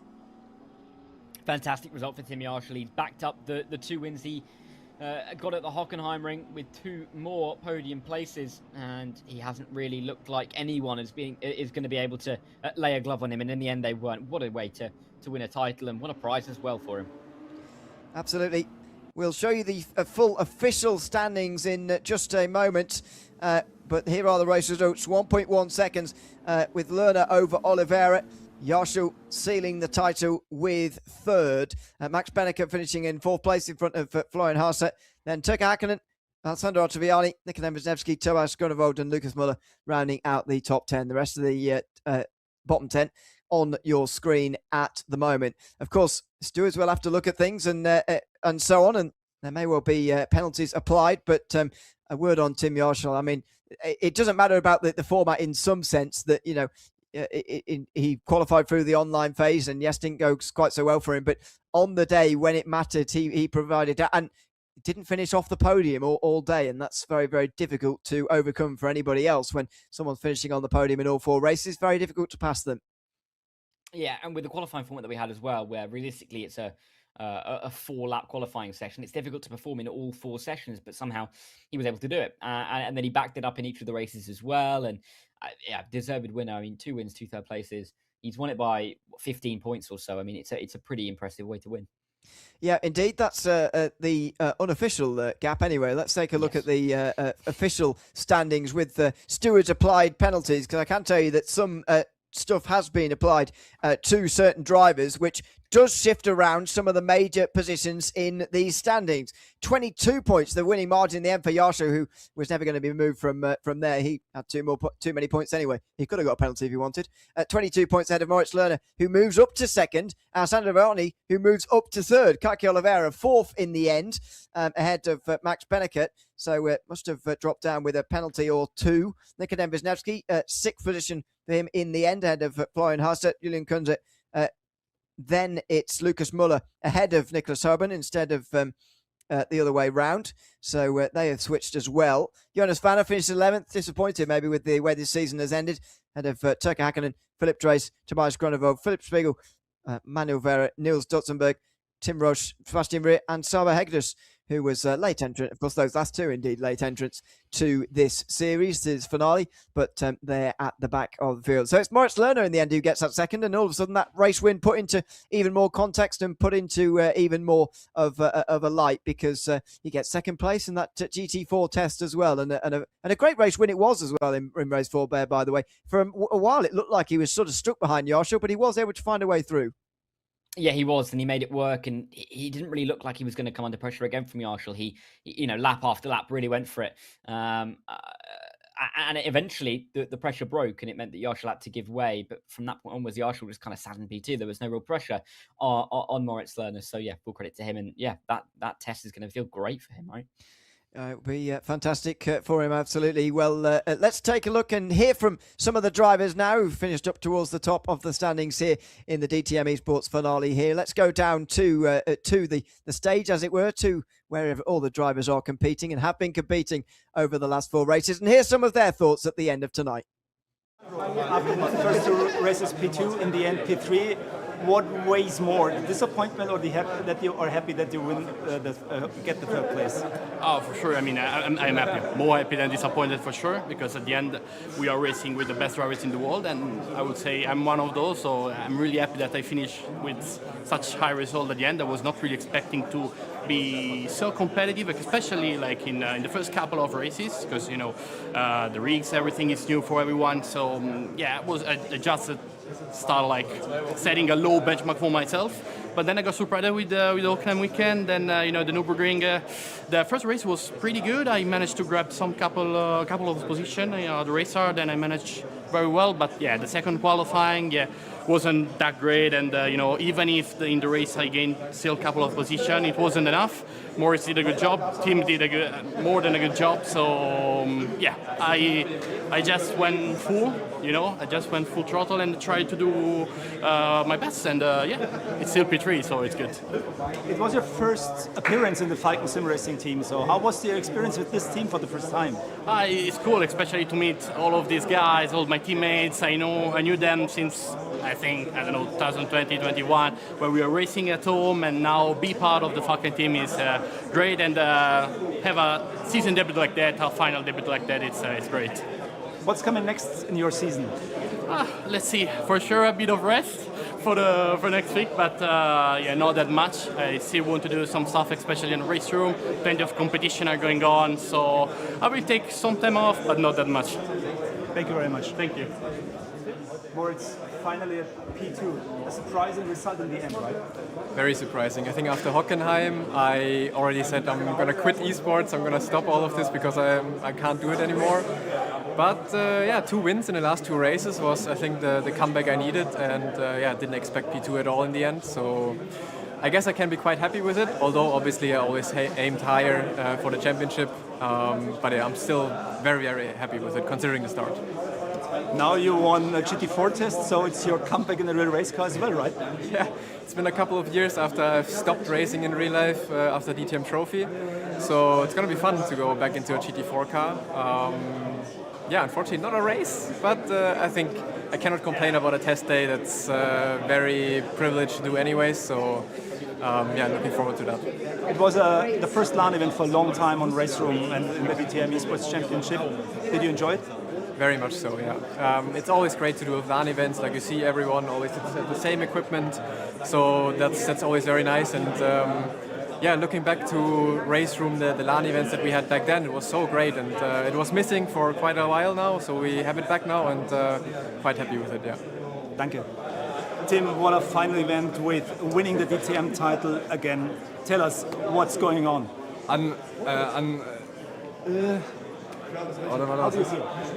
Yeah, really good. I mean, second title. Yeah, I'm a bit. Was heißt jetzt? Oh Gott, ich muss Overwhelmed? Dass ich traurig bin, dass ich den letztes Jahr nicht gewonnen habe. Oder können wir nochmal anfangen? You're still a little bit sad that you finished last at P3. Ich bin komplett durch den Wind. Tim, your second title in DTM. Tell us how you feel. Amazing feeling. Win the second title for me. Yeah, I'm a bit sad that I couldn't reach the third title last year, but yeah, unbelievable feeling to win this title again. Yeah. Tim, you won a start in the M2 Cup in the season final. What do you think about this prize, driving a real race? It's amazing. It's a really unbelievable prize. It's a good chance to a sim racer to show what I can maybe, and yeah, speechless at the moment. Thank you. Well, great to hear from the top 3 at the end of the DTM Esports season. Tim Yarshall, Moritz Lerner, Alessandro Ottaviani, all pleased with their podium finishes at the end of this season. They should be anyway, to my mind. But let's see. I mean, a great season, a great way to end the season. I have enjoyed this format here tonight, Tara. It's effectively given us a 4-race championship, which is almost guaranteeing ourselves a championship finale. And there were moments of nervousness, of nail-biting for Tim Yarshall, who did always have it under his control, especially after the 2 wins at Hockenheim. But I'd say, especially at the Nürburgring, there were a couple of moments of uneasiness for him that he had to come through, and he does so with flying colours tonight. Yeah, ran away with it at Hockenheim. 2 wins where he didn't really have to look in the wing mirror or review at any point at all. And then at the Nürburgring, a little bit more difficult. A couple of moves put onto him, a couple more drivers around him, and a bit more risk. But in the end, he's managed to come through it and keep his head, and he's the champion. He certainly is. So congratulations to Tim Yarshall for the DTM Esports Championship in 2026. That's just about it from us. Big thanks to everyone who's been joining us throughout the year for these broadcasts, these 5 online rounds, and our LAN finale here today as well. So I hope you've enjoyed it. Thanks very much for your company over the course of the 2026 season. I've been Jan Lear alongside Tara Thacker with the DTM Esports Championship finale of 2026. Hope to see you again next year in 2027. Goodbye for now.